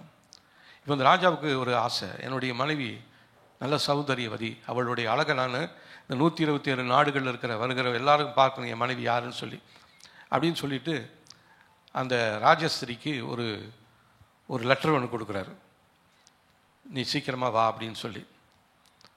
ஆனால் இந்த அம்மா என்ன பண்ணுறாங்க தெரியுங்களா? 15ஆம் வசனம் பாருங்கள். 1ஆம் அதிகாரம் 15ஆம் வசனம். ராஜாவாகிய அகாஸ்வேரு பிரதானிகள் மூலமாய் சொல்லி அனுப்பின கட்டளைகளின்படி ராஜஸ்ரீ ஆகிய வஸ்திரி செய்யாமல் போனது நிமித்தம் தேச சட்டத்தின்படி அவளுக்கு செய்ய வேண்டியது என்ன என்று கேட்டான். இப்போ திருடலை, யாரையும் கொலை செய்யலை, விபச்சாரம் செய்யலை, ராஜாவுடைய சொற்கு கீழ்ப்படியாமல் இருந்துட்டான். வான்னு சொன்னதுக்கு வரல. இப்போ இந்த மாதிரி சட்டம் நம்முடைய குடும்பத்தில் வாழ்க்கையில் இருந்துச்சுன்னா நம்ம எத்தனை பேர் நம்ம குடும்பத்தில் இருப்போம்னு தெரியல இல்லைங்களா? ஒருவேளை இந்த மாதிரி சட்டம் இயற்றப்பட்டு புருஷனுக்கு கீழ்ப்படியாமல் மனைவி எதிர்த்து பேசிட்டாங்க, அவங்கள விவாகரத்துக்கு பண்ணிவிடுங்க, இல்லைன்னா வேலையை வீட்டை விட்டு துரத்திடுங்கன்னா எத்தனை பேர் நம்ம வீட்டில் இருப்போம்னு தெரியல, வெளியில் இருப்போம்னு தெரியல. அப்படிப்பட்டதான ஒரு கொடிதான சட்டம் இந்த தேசத்தில் இயற்றப்பட்டு இருந்தது. அதனால் கூப்பிட்டு கேட்குறாரு, நம்ம என்ன பண்ணலாம், அவளுக்கு என் பேச்சு கேட்காம கீழ்ப்படியாமல் இருந்துட்டா அவளுக்கு என்ன பண்ணுறது? உடனே அவங்கெல்லாம் ஆலோசனை பண்ணுறாங்க, அவளை தள்ளிட்டு வேற ஒரு ஸ்திரீ, வேற ஒரு பெண்ணை உங்களுக்கு ராஜஸ்திரியாக நாங்கள் தெரிவு செய்யணும்னு சொல்லி நினைக்கிறோம் அப்படின்னு சொல்லிட்டு அந்த தேசத்தில் இருந்ததான அழகான பெண்கள் எல்லாம் பிடித்து கொண்டு வந்து ஒரு இடத்துல வைத்து ஆயத்தப்படுத்தி கொண்டு இருக்கிறாங்க. அப்படிப்பட்டதான வந்த இடத்துல தான் ஒரு பெண், எஸ்தர் என்றுதான சொல்லி ஒரு பெண், மிகவும் அழகானவளாக இருந்தாள். அவளை அந்த ராஜா ராஜஸ்திரியாக, மனவாட்டியாக, அந்த ராஜாவுக்கு ஏற்ற ஒரு மனைவியாக அவர் அங்கீகரித்து கொண்டார். இதுவும் தேவனுடைய திட்டம் தான் பாருங்க. அப்போது இந்த ராஜஸ்திரி இவர் எந்த அந்த வஸ்தின்றவர் எந்த தவறுமே செய்யலை. அவள் நினச்சி கூட பார்த்துருக்க மாட்டான். நைட்டு படுக்கும் பொழுது நாளைக்கு காலையில் நமக்கு இந்த தகுதி இல்லாமல் போயிடும், நம்மளை அரச சபையில் இனிமேல் போய் உட்கார முடியாது, ராஜா பக்கத்தில் நிற்க முடியாது, எதையும் நம்ம பெருமையாக பண்ண முடியாதுன்னு அவர் நினச்சிருக்கவே மாட்டாள். ஆனால் விடிய காத்தால் அவளுக்கு எதிராக ஒரு சட்டம் இயற்றப்படுகிறது. இவளை அந்த ராஜஸ்திரீயிலிருந்து, அந்த ராணின்ற அந்த இடத்திலிருந்து இவளை தள்ளிவிட்டு வேற ஒரு புதிய பெண்ணை தேர்வு செய்ய வேண்டும் என்று சொல்லி ராஜாவும் மந்திரிமார்களும் தீர்மானம் பண்ணினாங்க. அப்போ இந்த பெண்ணுக்கிட்ட கேட்டால் அவள் சொல்லுவாள், நான் எந்த தப்புமே பண்ணல, நான் எதாவது திருடனா, கொள்ளடிச்சனா. ஆனால் இவளுக்கு விரோதமாக அந்த கடினமான சட்டம் இயற்றப்பட்டிருந்ததினால அவள் ஒரே இரவில் கீழே தள்ளப்பட்டாள். பாருங்க, இப்போ நமக்குமே ஆண்டவர் ஒரு தீர்மானத்தை, ஒரு பெரிய உயர்ந்த இடத்தை, அந்தஸ்தை வைத்திருக்கிறார். ஆனால் அந்த அந்தஸ்தை அடைய முடியாதபடிக்கு நமக்கு எதிராக பிசாசினாலே உருவாக்கப்பட்டிருக்கிற சட்டங்கள் உண்டு. அந்த சட்டங்களை நீங்களும் நானும் அறியல. அதனால தான் நம்ம இப்படி கீழே உட்காந்துக்கிட்டே இருக்கிறோம். ராஜஸ்திரியாக இருக்க வேண்டியதான நீங்கள் சாதாரணமாக ஒரு மண்ணில் உட்காந்துட்டு இருப்பதற்கு காரணம் உங்களுக்கு எதிராக போடப்பட்டிருக்கிற சட்டத்தை நீங்கள் அறியாதபடினாலே அந்த சட்டத்தை பயன்படுத்தி உங்களை கீழே உட்கார வச்சுட்டான் பிசாஸ். இது எந்த விதத்திலும் நியாயமே கிடையாது. இப்போ நம்ம சொல்லி ஜெபிக்க போகிறோம். கர்த்தர் நம்மளை ராஜாக்களும் ஆசாரிகளுக்குமாக மாற்றியிருக்கிறார். மணவாளனாகிய அவருக்கு நாம் மனவாட்டிகளாக கர்த்தர் நம்மை நியமித்து வச்சிருக்கிறார். நம்மளை கீழே தள்ளணுன்றதுக்காக தான் பிசாசு நம்முடைய வாழ்க்கையில் பாவத்தையும் கோபத்தையும் அக்கிரமத்தையும் செய்ய வைத்து நம்முடைய அந்த இடத்திலிருந்து கீழே தள்ள வேண்டும் என்று ஒரே நோக்கத்துக்காகத்தான் பிசாசு நம்மக்கிட்ட போராடுறான். இப்போ தெரிஞ்சுக்கங்க, ஏன் பிசாசு இவ்விதமாக போராடுறான் அப்படின்னு. ஏன் உங்களை குறித்து, உங்களுடைய லக்கை குறித்து ஆண்டவர் ஒரு லக்கை வைத்திருக்கிறார். பிசாசும் அந்த லக்கை பார்த்துட்டு இருக்கிறான். நீ எங்கே பிறந்தவ, நீ இன்னைக்கு ஒரு கிறிஸ்தவனாக மாறிட்டியா, நீ ஆண்டவருக்கு மனவாட்டியாக மாறிட்டியா, நீ அறிக்கை செய்கிறியா, உன்னை எப்படி விழத்தள்ளுறேன் பாருன்னு சொல்லி நமக்கு எதிராக அவன் கங்கணம் கட்டி கொண்டு தீர்மானம் பண்ணி நமக்குள்ள கோபத்தையும் எரிச்சலையும் ஆத்திரத்தையும் மன்னிக்க முடியாத சுபாவத்தையும் கசப்பையும் வைத்து நம்மை மட்டுப்படுத்தி கொண்டிருக்கிறான். நன்றாக தெரிந்து கொண்டுகள் தேவ ஜனமே, கர்த்தர் உங்களை அப்படி அதற்காக கர்த்தர் அழைக்கல. நமக்கென்று ஒரு உயர்ந்த இடத்தை கர்த்தர் வைத்திருக்கிறார். ஒரு உன்னதமான நோக்கத்தை கர்த்தர் வைத்திருக்கிறார். நீங்க இப்ப இருப்பது உங்களுக்குரிய இடம் அல்ல, உங்களுக்கென்று ஆண்டவர் ரிசர்வ் பண்ணி வச்சிருக்கிறாரு. உலக தோற்றத்துக்கு முன்னமே உங்களுக்கென்று தேவனாலே பிரத்யேகமாய் ஆயத்தம் பண்ணப்பட்டதான ஒரு இடம் ஒன்று உண்டு. அந்த இடத்துல தான் நீங்க போய் உட்காரணுமே ஒழிய சாதாரணமான ஜனங்களுக்கு முன்பாக தலை வணங்க உங்க குடும்பத்தாருக்கு மத்தியில் கேவலத்தோடு அவமானத்தோடு இருப்பதற்காக கர்த்தர் உங்களை தெரிந்து கொள்ளவே இல்லை. அந்த இடத்துல இருக்கிறதான உங்களை உயர்த்தி நிறுத்தும்படியாக எஸ்தரை தேவன் தெரிந்து கொண்டவர். உங்களையும் என்னையும் தேவன் தெரிந்து கொண்டிருக்கிறார். நீங்க என்ன சொல்ல போறீங்க? நாம் எல்லாமே எஸ்தர் ராஜஸ்திரியாக மாற வேண்டும். சாதாரணமான குடும்பத்தில் பிறந்திருந்தோம். அந்த எஸ்தரை பார்த்தீங்கன்னா அவருடைய குடும்பத்தை குறித்து அந்த ராஜா கிட்ட சொல்ல வேணாம்னு சொல்லி முருதைக்கை சொல்லியிருந்தார். நீ குடும்ப விவரத்தெல்லாம் போய் எங்கள் ஒன்றும் சொல்லிக்கிட்டு இருக்க வேண்டாம், அது ஏற்ற நேரத்தில் நான் ஆண்டவர் அதை உலக அறிய செய்வார். நீ இப்போ போய் உன் கோத்திரம் உன் குலம் எதையுமே நீ சொல்லாத, அமைதலாக இரு அப்படின்ட்டார். இந்த அம்மாவை அமைதலாக இருந்தாங்க. சிறைப்பிடிக்கப்பட்ட பெண்களில் எந்த எஸ்தரையும் பிடிச்சிட்டு வந்தாங்க. ஏற்ற நேரத்தில் கர்த்தர் அந்த ராஜாவுக்கு மனைவியாக எஸ்தரை மாற்றினார். அதே தேவன் தான் இந்த நாளிலே நம்மையும் அழைத்திருக்கிறார். நமக்கென்று ஒரு நேரம் ஒன்று உண்டு, கர்த்தரால் நியமிக்கப்பட்ட நேரம் ஒன்று உண்டு. அந்த நேரம் வரையிலும் நம்ம அவருடைய பலத்த கரத்திற்குள்ள பொறுமையோடு காத்திருக்க வேண்டியது மிகவும் அவசியமாக இருக்கிறது. நம்மளால் இந்த பொறுமையோடு இருக்க வேண்டிய நிலைமையில் இல்லை. நம்ம ரொம்ப அவசரப்பட்டுட்டே இருக்கிறோம். ஏன்னா முழு உலகமுமே இன்றைக்கி அவசர நிலையில் இருக்குது. இதுக்கு மத்தியில் நாம் மெதுவாக செய்யக்கூடாது, வேகமாக ஓடணும்னு சொல்லி தான் நிறைய பேர் அவசரப்பட்டு சில காரியங்களை குடும்பத்தில் செய்து கொண்டிருக்கிறபடினால தான் பெரிய பிரச்சனைகளும் போராட்டங்களும் வந்து கொண்டே இருக்கிறது. சற்று நேரம் நம்ம அமைதியாக இருக்க வேண்டும். நமக்கு எதிராக வருகிற துக்கம் நம்மை விட்டு கடந்து போகணும். நமக்கு எதிராக பிசாசினால் உருவாக்கப்பட்டுகிற ஆயுதங்கள் நமக்கு எதிராக வந்து கொண்டிருக்கிறது. அந்த நேரத்தில் நம்ம அமைதலாக கர்த்தருடைய நேரத்திற்கு, கர்த்தருடைய சித்தத்திற்கு ஒப்பு கொடுத்து அமைதலாக இருக்கும் பொழுது கர்த்தர் நம்ம ஏற்ற வேலையில் உயர்த்துவார். இப்படி அவசரப்பட்டு ஆத்திரப்பட்டு நம்ம புலம்பிடுறதுனால தான் ராஜஸ்திரியாக இருக்க வேண்டியதான இன்றைக்கு நீங்கள் கீழே இருக்கிறீங்க. சாதாரணமான ஒரு பெண்ணாக இருக்கிறீங்க. சாதாரணமான பெண்ணாக இல்லை, அவளுடைய இறுதிய வேதனை எவ்வளோ பெருசு இருக்குது தெரியுங்களா? அதுக்கு முந்தின நாள் வரையில் அவள் என்ன கனவில் இருந்தா, என்ன கம்பீரத்தில் இருந்தா, அவளுக்கு அவளுடைய நண்பர்களுக்கெல்லாம் அவளும் ஒரு பெரிய விருந்து செய்து வச்சுட்டு இருந்தா. ராஜா மாதிரி, ராஜா தான் செய்யணுமா நானும் செய்வேன்னு சொல்லி ராஜாவுக்கு இணையாக இவளும் ஒரு பெரிய விருந்து செய்து அந்த 127 நாடுகள் இருக்கிறதான அந்த மற்ற பெண்களை அழைத்து அவளும் ஒரு விருந்து செய்து வைத்து கொண்டிருந்தாள். ஆனால் அந்த விருந்தின் முடிவில் அவளுடைய நிலைமை மிகவும் மோசமாகி போய்விட்டது. அவள் எதிர்பார்த்ததான நன்மை அவளுக்கு பார்க்க முடியல. அதுவரையிலும் காத்திருந்ததான நன்மை அவளை விட்டு விலகி போய்விட்டது. நம்முடைய வாழ்க்கையிலும் கர்த்தர் வைத்திருக்கிற ஆசீர்வாதங்கள் நிறைய இருக்குது. அது விட்டு விலகிடாதபடிக்கு கர்த்தருடைய நேரத்திற்கு நம்மை ஒப்பு கொடுத்து, ஆண்டவரே உங்களுடைய சித்தம் எதுவோ, உங்களுடைய நேரம் எதுவோ அது என் வாழ்க்கையில் நடக்கட்டும் ஆண்டவரே, அதுவரையிலும் நீங்கள் சொல்கிறதான வார்த்தைகளுக்கு நான் கீழ்ப்படிந்து நடப்பேன் என்று சொல்லி நாம் தேவ சமூகத்தில் அறிக்கை செய்து காத்திருக்க வேண்டியது நேரம் இதுவாக இருக்கிறது. அதற்காக தான் தேவன் நம்மளோடு பேசிட்டு இருக்கிறார். இப்போது இந்த எஸ்தரோட நிறைய அநேக கன்னி பெண்களை ராஜாவுக்காக சிறைப்பிடித்து கொண்டு போயிருந்தாங்க. அதில் போன பெண்கள் எல்லாமே அங்கே இவங்களுக்கு அதிகாரியாக ஒருத்தரை நியமித்திருந்தாங்க. அவர்கிட்ட போய் எனக்கு அது வேணும் இது வேணும் அப்படின்லாம் கேட்டுக்கிட்டு இருந்தாங்க. ஆனால் எஸ்தர் என்ன பண்ண தெரியுங்களா? ஒன்றுமே கேட்கல. அந்த அதிகாரி என்ன கொடுக்குறாரோ அதை மாத்திரம்தான் அவள் வாங்கிக்கிட்டா, வேறு எதையுமே கேட்கல. மற்றவங்களாம் எனக்கு கொஞ்சம் லிப்ஸ்டிக் கொடுங்க, எனக்கு இதை கொடுங்க, அதை கொடுங்க, என் ட்ரெஸ் பிடிக்கிட்டுங்க, ராஜா என்னை பார்த்தா விருப்பப்பட்டுட்டுங்க, எனக்கு குட்டை பாவாடை கொடுங்க, குட்டை சட்டை கொடுங்க அப்படின்லாம் போய் அவள் கேட்கல. ராஜாவுடைய சித்தத்தை அவர் உணர்ந்தவளாய் தேவனுடைய திட்டத்திற்கு தன்னை முழுவதுமாக அர்ப்பணித்தாள். கர்த்தர் அவளை ஏற்ற வேளையில் உயர்த்தினார். மற்ற அழகுபடுத்தி கொண்டிருந்ததான பெண்களை விட இவள் தான் எல்லாவற்றிலும் அழகுள்ளவளாய் கர்த்தர் மாற்றினாராம். நம்முடைய அழகு கர்த்தரால் வர வேண்டும். இயற்கை அழகு அல்ல, உலகத்தின் அழகு அல்ல. கர்த்தர் நமக்கு என்ன கொடுக்குறாரோ அதில் நம்ம நிலைத்திருக்கும் பொழுது அவர் நம்மை உண்மையாகவே அழகுள்ளவர்களாய் மாற்றுவார். ஹல்லேலூயா. ஆமாம், இந்த உலகத்தினுடைய காரியங்கள் இன்று நம்மை கேவலப்படுத்தி கொண்டிருக்கிறது.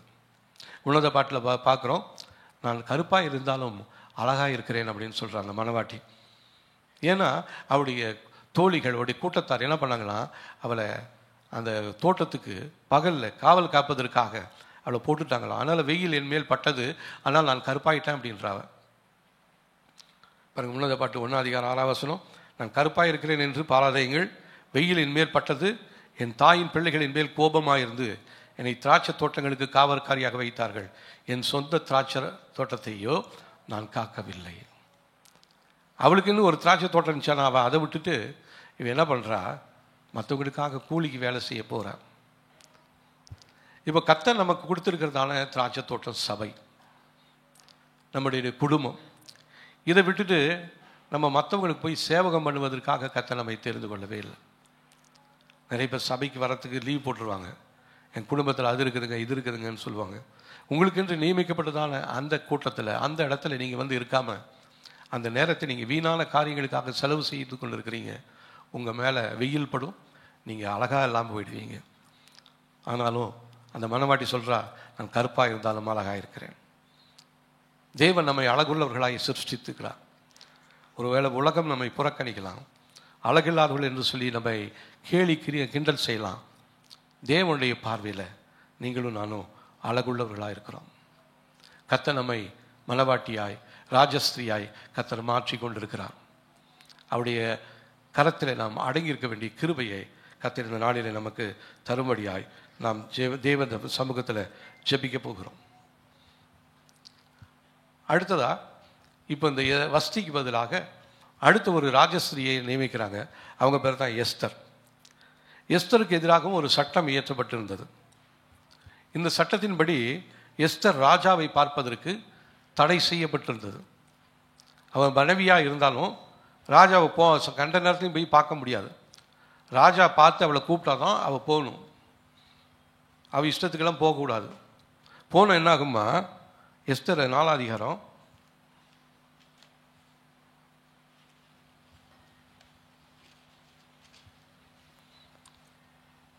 10-11 வசனங்களை வாசிக்கலாம் பாருங்க.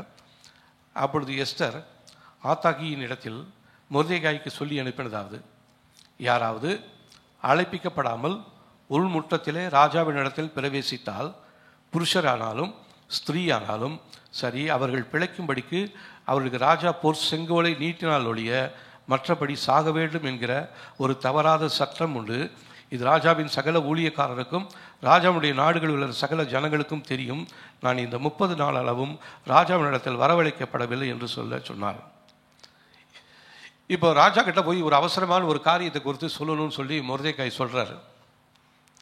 அப்போ எஸ்தர் சொல்றா, ராஜா கூப்பிடாம நான் போக முடியாது. ராஜா கூப்பிடாம போனால் ஆணோ பெண்ணோ யாராக போனாலும் அவருடைய சமூகத்தில் வந்து அவருடைய பொற்செங்கோலை நீட்டணும்.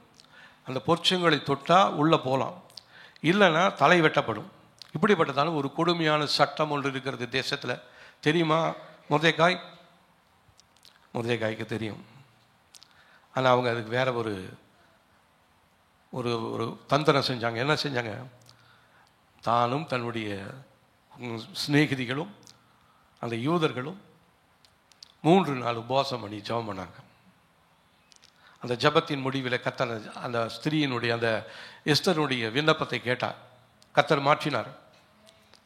அவ போன உடனே ராஜா, வாமா உனக்கு என்ன வேணும், என் தேசத்தில் பாதியை கேட்டாலும் நான் உனக்கு தரேன் அப்படின்னு சொல்லிட்டார்.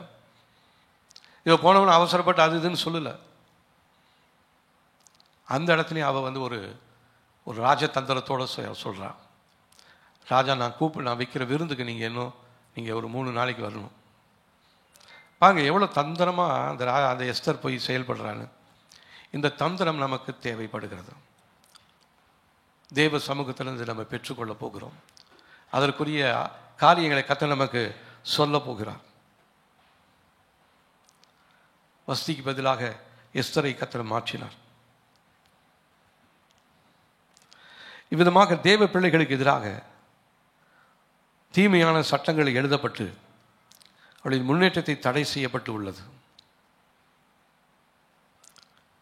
ஏற்கனவே பிசாசு ஒரு திட்டம் பண்ணி வைத்திருந்தான். யூதர்கள் எல்லாத்தையும் சர்வ சங்காரம் பண்ணி இந்த ஜாதியவே கம்ப்ளீட்டாக அழித்து போடணுன்றது பிசாசுடைய திட்டம். அதற்காக அவனால் ஏற்படுத்தப்பட்டதான ஒரு ஏஜென்ட் தான் இந்த ஆமான்.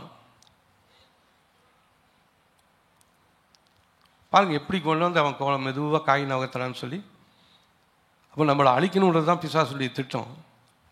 அதுக்கு உங்கள் குடும்பத்தில் உங்களுடைய சொந்தத்தில் யாரையாவது ஒருத்தரை அவன் உங்களுக்கு ரொம்ப சாதகமாக இருக்கிற மாதிரி கொண்டு வருவான். நீங்கள் அதை நம்பி நீங்கள் போனீங்கன்னா நீங்கள் ஏமாந்து போயிடுவீங்க. ஒருவேளை உங்கள் பிள்ளைக்கு ஒரு பெண் பார்க்குறீங்கன்னு வச்சிங்க, உங்கள் சொந்தக்காரர் வந்து இந்த மாதிரி நம்ம சொந்தத்தில் ஒரு பொண்ணு இருக்குதுப்பா, நல்ல பொண்ணு, நீ அதை பண்ணிக்கோ அப்படின்னு சொல்லி வந்து நமக்கு ஒரு ஆலோசனை சொல்லும். நாமளும் என்ன பண்ணுவோம், தேவனுக்கு ப்ரியாரிட்டி கொடுக்க மாட்டோம். தேவன் சொன்னபடி இருக்கிறதா அப்படின்னு நாம் ஏற்கனவே ஒரு லிஸ்ட் போட்டு வச்சுருப்போம். ABCDEFGH எல்லாம் போட்டு வச்சுருப்போம். அழகு, அந்தஸ்து, படிப்பு, கேஸ்ட்டு இதெல்லாம் போட்டு வச்சு, இதெல்லாம் இருக்கிற அந்த பொண்ணாக இருக்கிறா பாரு, எல்லாம் ரைட், ஓகே. 7 பொருத்தம் இல்லை, 14 பொருத்தம் எல்லாம் நல்லா இருக்குது. அங்கே தான் சிக்கல் இருக்குது. ஏன்னா அவன் நமக்கென்று ஏற்படுத்தி வைத்திருக்கிறதான ஒரு நுகமாக இருக்கிறது. அதை நம்ம ரொம்ப ஜாக்கிரதையோடு இருக்கணும். தேவனிடத்தில் கேட்கணும், ஆண்டவரே எனக்கு ஆவிகளை பகுத்தறியக்கூடிய அந்த வரத்தை எனக்கு கொடுங்க என்று சொல்லி. இந்த பகுத்தறியக்கூடிய வரம் இல்லாதபடினா தான் இன்றைக்கி அநேக குடும்பங்களில் குழப்பமும் சண்டைகளும் போராட்டங்களும் வந்து கொண்டே இருக்கிறது. தலை விட்டாச்சு, மாட்டிக்கிட்டோம், இப்போ வெளியே வர முடியல, என்ன பண்ணுறது? எல்லாரும் செய்கிற முறைமையின்படி நானும் டைவர்ஸ் பண்ணிடலான்னு சொல்லலாமா? தவறு செஞ்சாச்சு, மேன்மேலுமா தவறு செய்யக்கூடாது. அந்த மாதிரி ஒரு வேளை நீங்கள் ஏற்கனவே உங்களுடைய குடும்பத்தில் சில காரியங்களை நீங்கள் செய்திருப்பீர்களானால் அதற்காக கர்த்தரிடத்தில் மனம் திரும்பி அறிக்கை செய்து அதற்காக நீங்கள் அதிலிருந்து வெளியே தேவன் அந்த நேரத்தை அந்த சூழ்நிலையை மாற்றும்படியாக நீங்கள் ஜெபிக்க வேண்டியது மிகவும் அவசியமான ஒன்றாக இருக்கிறது. கடந்த நாட்டிலே ஒரு சகோதரி ஒருத்தர் வந்தாங்க. அவங்க சொன்னாங்க, அவசரப்பட்டு ஆத்திரப்பட்டு ஒரு திருமணத்தை பண்ணிட்டேன், ஆனால் இப்போ தான் எனக்கு புரியுது அந்த மகன் எனக்கு ஏற்ற மகனா இல்லையே, சரியான மகனா இல்லையே, குடும்பத்தில் ஒரே பிரச்சனையாக இருக்குது. அப்படியே உடனே நீங்கள் டைவர்ஸ் பண்ணிவிடுங்கன்னு சொல்ல முடியுமா? முடியாது. ஜெபம் பண்ணியே ஆகணும். ஏன்னா நீங்கள் எதை விதைச்சிங்களோ அதை அறுவடை பண்ணியே ஆகணும். நீங்கள் விதைச்சிட்டீங்க, இப்போ ஆண்டவர்கிட்ட கேளுங்க பொறுமையாக, நல்ல அறுவடை பண்ணுறதுக்கு எனக்கு உதவி செய்யும். இந்த தீமையான காரியங்களை என்னை விட்டு அகன்று போக முடியாது, எனக்கு உதவி செய்யுங்க. நான் தவறு செஞ்சிட்டேன். நிறைய பேர் தெரிஞ்சு செஞ்சவங்க இருக்காங்க, தெரியாத செய்தவங்களும் உண்டு. நிறைய பேருக்கு தெரியும் அது தவறுன்னு, தெரிஞ்சுமே போய் செஞ்சுருக்கிறாங்க. அவங்களுக்கு என்ன வசனம் என்ன சொல்லுது? அறிந்து செய்கிறவனுக்கு அநேக அடிகள் உண்டு. அநேக அடி உதப்பட்டு உடம்பெல்லாம் கிழிஞ்சி ரத்தம் வந்து அதுக்கப்புறம் தான் அவங்க வர முடியும். அதனால் நம்ம நம்முடைய நேரத்திற்காக தேவ சமூகத்தில் காத்திருக்க வேண்டும். வாலிப பிள்ளைகளுக்காக நான் விசேஷமாக சொல்கிறேன், தேவ சமூகத்தில் அர்ப்பணிங்க. ஆண்டவரே, எனக்கென்று நீங்கள் நியமித்திருக்கிறதான அந்த மகன் யார் என்று எனக்கு காட்டுங்க, மகள் யார் என்று காட்டுங்க. அவசரப்பட்டு போயிடாதீங்க, சொந்தக்காரங்க சொல்கிறாங்களேன்ட்டு போயிடாதீங்க. அவங்கெல்லாம் உங்களுக்கு எதிராக பிசாசினால் ஏற்படுத்தப்பட்டிருக்கிற பிசாசினுடைய ஏஜென்ட்டுகள். இன்றைக்கி நிறைய ஏஜென்ட்டுகள் இருக்கிறாங்க. நம்ம யாரை நம்புறதுன்னே தெரியல. எல்லாருமே சிரித்து தான் பேசுகிறாங்க, எல்லாருமே ஒரே மாதிரி தான் இருக்கிறாங்க. எல்லாரும் ஒரே மாதிரி இருந்தாலும் தேவன் இடத்துல கேட்கும் பொழுது சரியான ஆட்கள், சரியான நபரை அவரால் அடையாளம் காட்ட முடியும். தேவ சமூகத்தில் ஒப்பு கொடுத்து ஜெபிப்போம். ஆண்டவரே, என் குடும்பத்தில் எனக்கு ஏற்ற மனைவி. அந்த இடத்துல வசனம் சொல்லுது ஆதியாகமத்தில், ஆதாமுக்கு ஏற்ற துணையாக, தேவனாலே ஏற்ற துணையாக நியமிக்கப்பட்ட ஏவாளே அந்த ஆதாமுடைய விழுகைக்கு காரணமாக போயிட்டாங்களே. அப்போ ஏற்ற துணை இல்லாத ஒரு ஏவாளாக இருந்திருந்தா ஆதாம் என்றைக்கும் செத்து போயிருப்பார்னு நினைக்கிறேன். ஆகவே நாம் இதற்காக அதிகமாக ஜெபிக்கணும். திருமணமாகாத வாலிப பிள்ளைகள், நீங்கள் உங்களுடைய திருமண காரியங்களுக்காக அதிகமாக விசேஷமாக ஜெபம் பண்ணுங்கள். வாரத்தில் ஒரு நாள் நீங்கள் உபவாசம் பண்ணி நீங்கள் ஜெபம் பண்ணுங்கள். கர்த்தர் நிச்சயமாகவே நல்ல பெண்ணை, நல்ல மகனை உங்களுக்கு காண்பிப்பார், நல்ல மகளை உங்களுக்கு காண்பிப்பார். அவசரப்பட்டாதீங்க. பிசாசினால் ஏற்படுத்தப்பட்டிருக்கிற ஏஜென்ட்டாக இருக்கிறான். ஏன்னா பிசாசு நமக்கு எதிராக நிறைய சட்டங்களை ஏற்றி வச்சிருக்கிறான். இப்போ இந்த இடத்துல எஸ்தர் போய் தன்னுடைய சூழ்நிலைகளை ராஜா கிட்ட சொல்லலாம்னு சொல்ல நினைச்சாலும் அவளால் போய் சொல்ல முடியல. ஏன்னா அங்கே ஒரு சட்டம் அவளை தடை செய்து கொண்டே இருக்கிறது. ராஜா கூப்பிடாமல் யாரும் வரக்கூடாது. வந்தால் அவங்களுக்கு என்ன முடிவு? அவங்களுடைய தலை சீவப்படும். அதனால் மொர்தெக்காயும் அவளுடைய கூட்டாளிகளும் எல்லாம் சேர்ந்து என்ன பண்ணுறாங்க, ஜெபம் பண்ணிவிட்டு அதுக்கப்புறம் அவளுக்கு ஒரு துணிவு வருது. அவள் சொல்கிறா, மொர்தெக்காய், நீ அரண்மனையில் இருக்கிறதுனால தப்பிச்சதுலாம் நினைக்காத. நீ இல்லைன்னா வேற ஒரு ஆளை கொண்டு வந்து யூதருக்கு ரட்சிப்பை கொடுப்பதற்கு தேவன் போதுமானவராக இருக்கிறார். நீ நினச்சிக்கிட்ட நீ ஜெபம் பண்ணால் தான் எல்லாம் கிடைக்கும் நீ நினைக்கிற. இல்லை, வேற ஒருத்தருக்கு வச்சு கூட ஆண்டவர் ஜெபம் பண்ண வச்சு கிரியை செய்ய முடியும். நிறைய பேர் அப்படி தான் இருக்காங்க. நான் ஜெபம் பண்ணால் எல்லாம் நடக்கும், நான் கேட்ட உடனே கிடைக்கும். மற்றவங்களுக்கு கிடைக்கும், உங்களுக்கு கிடைக்கிறது இல்லையே. நீங்கள் ஜெபம் பண்ண எல்லாத்துக்கும் நடக்குது, உங்களுக்கு நடக்கலையே. என்ன பதில் சொல்லுவோம்? தேவன் பட்சபாதம் இல்லாதவர், எல்லாரையும் ஒரு போல நேசிக்கிறவர். இப்போ மற்றவங்களுக்கு விடுதலை கொடுத்தா எனக்கும் அவர் விடுதலையை தரணும். விடுதலை கிடைக்கலன்னா என் வாழ்க்கையில் ஏதோ ஒரு தடை இருக்கிறது, ஏதோ ஒரு போராட்டம் இருக்கிறது.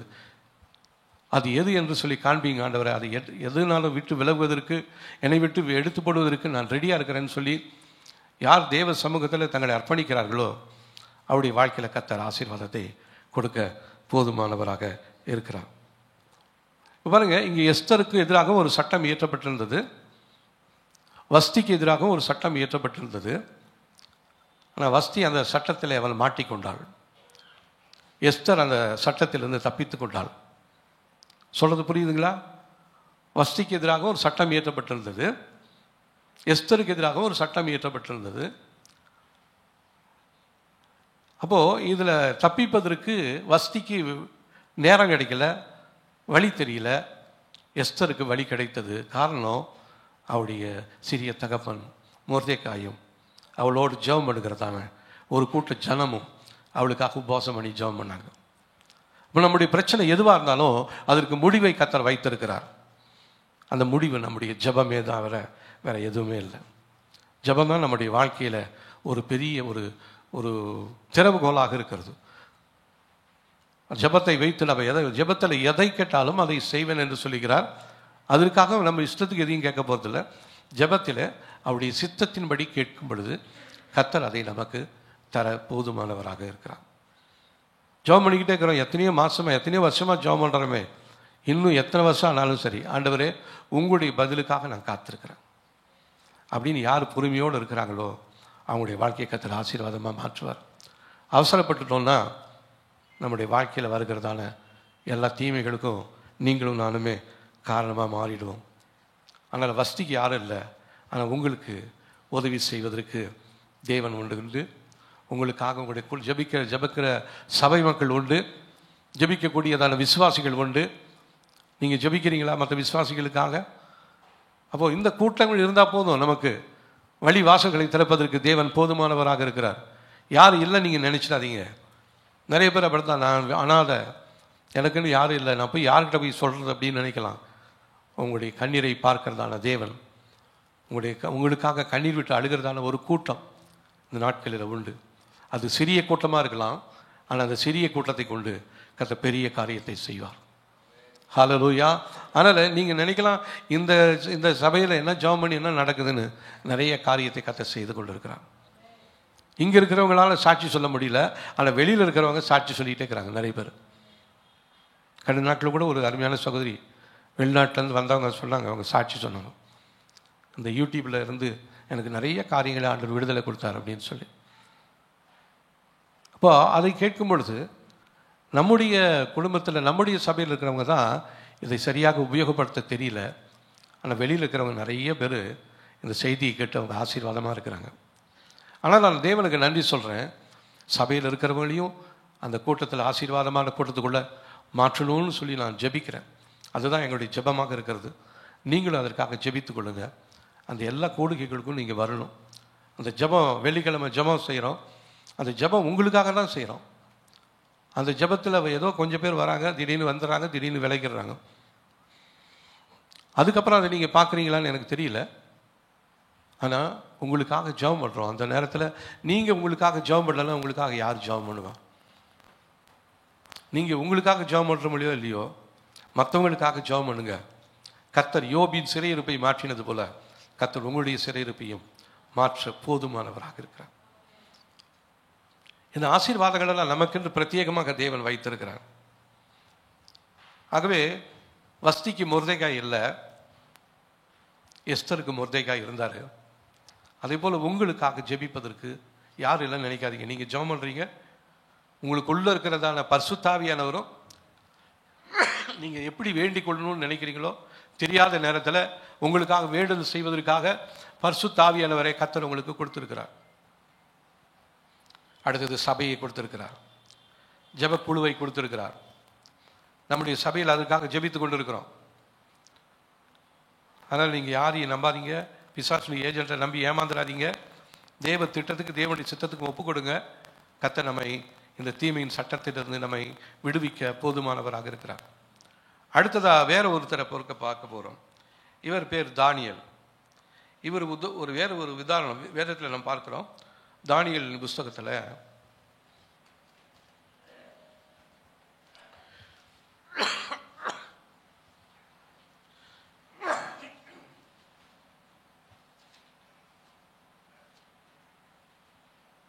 6ஆம் அதிகாரம் 1ஆம் வசனத்திலிருந்து 9வது வசனங்கள் முதல்ல பார்க்கும்போது இங்கே நாம் ஒரு காரியத்தை பார்க்கிறோம். அவரை குறித்து பார்க்கும்போது, ராஜ்யம் முழுவதையும் ஆளும்படிக்கு தன் ராஜ்யத்தின் மேல் 120 தேசாதிபதிகளையும் ராஜாவுக்கு நஷ்டம் வராதபடிக்கு அந்த தேசாதிபதிகள் கணக்கு ஒப்புவிப்பதற்காக அவளுக்கு மேலாக 3 பிரதானிகளையும் ஏற்படுத்துவது தரியுவுக்கு நலம் என்று கண்டது. இவளில் தானியேல் ஒருவனாய் இருந்தான். இப்போ 3 பேர் முக்கியமான ஆஃபீஸர்களாக தரியு நியமிக்கிறாரு. அதில் ஒருத்தர் தான் தானியேல். இப்படி இருக்கையில் தானியேல் பிரதானிகளுக்கும் தேசாதிபதிகளுக்கும் மேற்பட்டவனாக இருந்தான். தானியேலுக்குள் விசேஷித்த ஆவி இருந்தமையால் அவனை ராஜ்யம் முழுமைக்கும் அதிகாரியாக ஏற்படுத்த ராஜா நினைத்தான். அப்பொழுது பிரதானிகளும் தேசாதிபதிகளும் ராஜ்யத்தின் விசாரிப்பிலே தானியேலை குற்றப்படுத்தும்படி முகாந்தரம் தேடினார்கள். ஆனால் ஒரு முகாந்தரத்தையும் குற்றத்தையும் கண்டுபிடிக்க அவர்களால் கூடாதிருந்தது. அவன் உண்மையுள்ளவனாய் இருந்தபடியினால் அவன் மேல் சுமத்த யாதொரு குற்றமும் குறைவும் காணப்படவில்லை. இப்போது ராஜாவுக்கு கிட்ட போய் இந்த தானியேலை குறித்து ஏதாவது குற்றப்படுத்தி அவனுக்கு ஒடுக்கப்பட்டிருக்கிற அந்த பதவியிலேருந்து அவனை விலகச் செய்யணும்னு சொல்லி ஏதாவது குற்றம் சுமத்தலான்னு பாட்டு தேடுனா ஒரு குற்றமுமே அவனால் சுமத்த முடியல. ஆனால் அவங்க என்ன பண்ணுறாங்க, அப்பொழுது அந்த மனுஷர் நாம் இந்த தானியேலை அவனுடைய தேவனை பற்றிய வேத விஷயத்தில் குற்றப்படுத்தும் முகாந்தரத்தை கண்டுபிடித்தால் ஒழிய அவனை வேறொரு இதிலும் குற்றப்படுத்தும் முகாந்தரத்தை கண்டுபிடிக்க கூடாது என்று சொல்லி இப்போ இவங்க என்ன பண்ணுறாங்க, இவனை குற்றப்படுத்தணும்னா இவனை தேவனை குறித்ததான காரியத்தில் தான் இவனை என்ன பண்ணணும், குற்றப்படுத்த முடியும். மற்றபடி இவனை குற்றப்படுத்த முடியாதுன்னு சொல்லிட்டு அந்த ராஜா கிட்ட போய் சொல்கிறாங்க, எவனாக 30 நாள் வரையில் ராஜாவாகிய உம்மை தவிர எந்த தேவனையாலும் மனுஷனையானாலும் நோக்கி யாதொரு காரியத்தை குறித்து விண்ணப்பம் பண்ணினால் அவன் சிங்கங்களின் கெபியிலே போடப்பட ராஜா கட்டளை பிறப்பித்து உறுதியான தாக்கீது செய்யப்பட வேண்டும் என்று ராஜ்யத்தினுடைய எல்லா பிரதானிகளும் தேசாதிபதிகளும் பிரபுக்களும் மந்திரிமார்களும் தலைவர்களும் ஆலோசனை பண்ணி கொண்டிருக்கிறார்கள். ஆதலால் இப்போதும் ராஜாவே, மேதியருக்கும் பெர்ஷியருக்கும் இருக்கிற மாறாத பிரமாணத்தின்படியே அந்த தாக்கீது மாற்றப்படாதபடி நீர் அதை கட்டளையிட்டு அதுக்கு கையெழுத்து வைக்க வேண்டும் என்றார்கள். பாருங்க, இப்போ இந்த தானியேலுக்கு விரோதமாக தான் இவங்க ஒரு சட்டத்தை ஏற்றுறாங்க.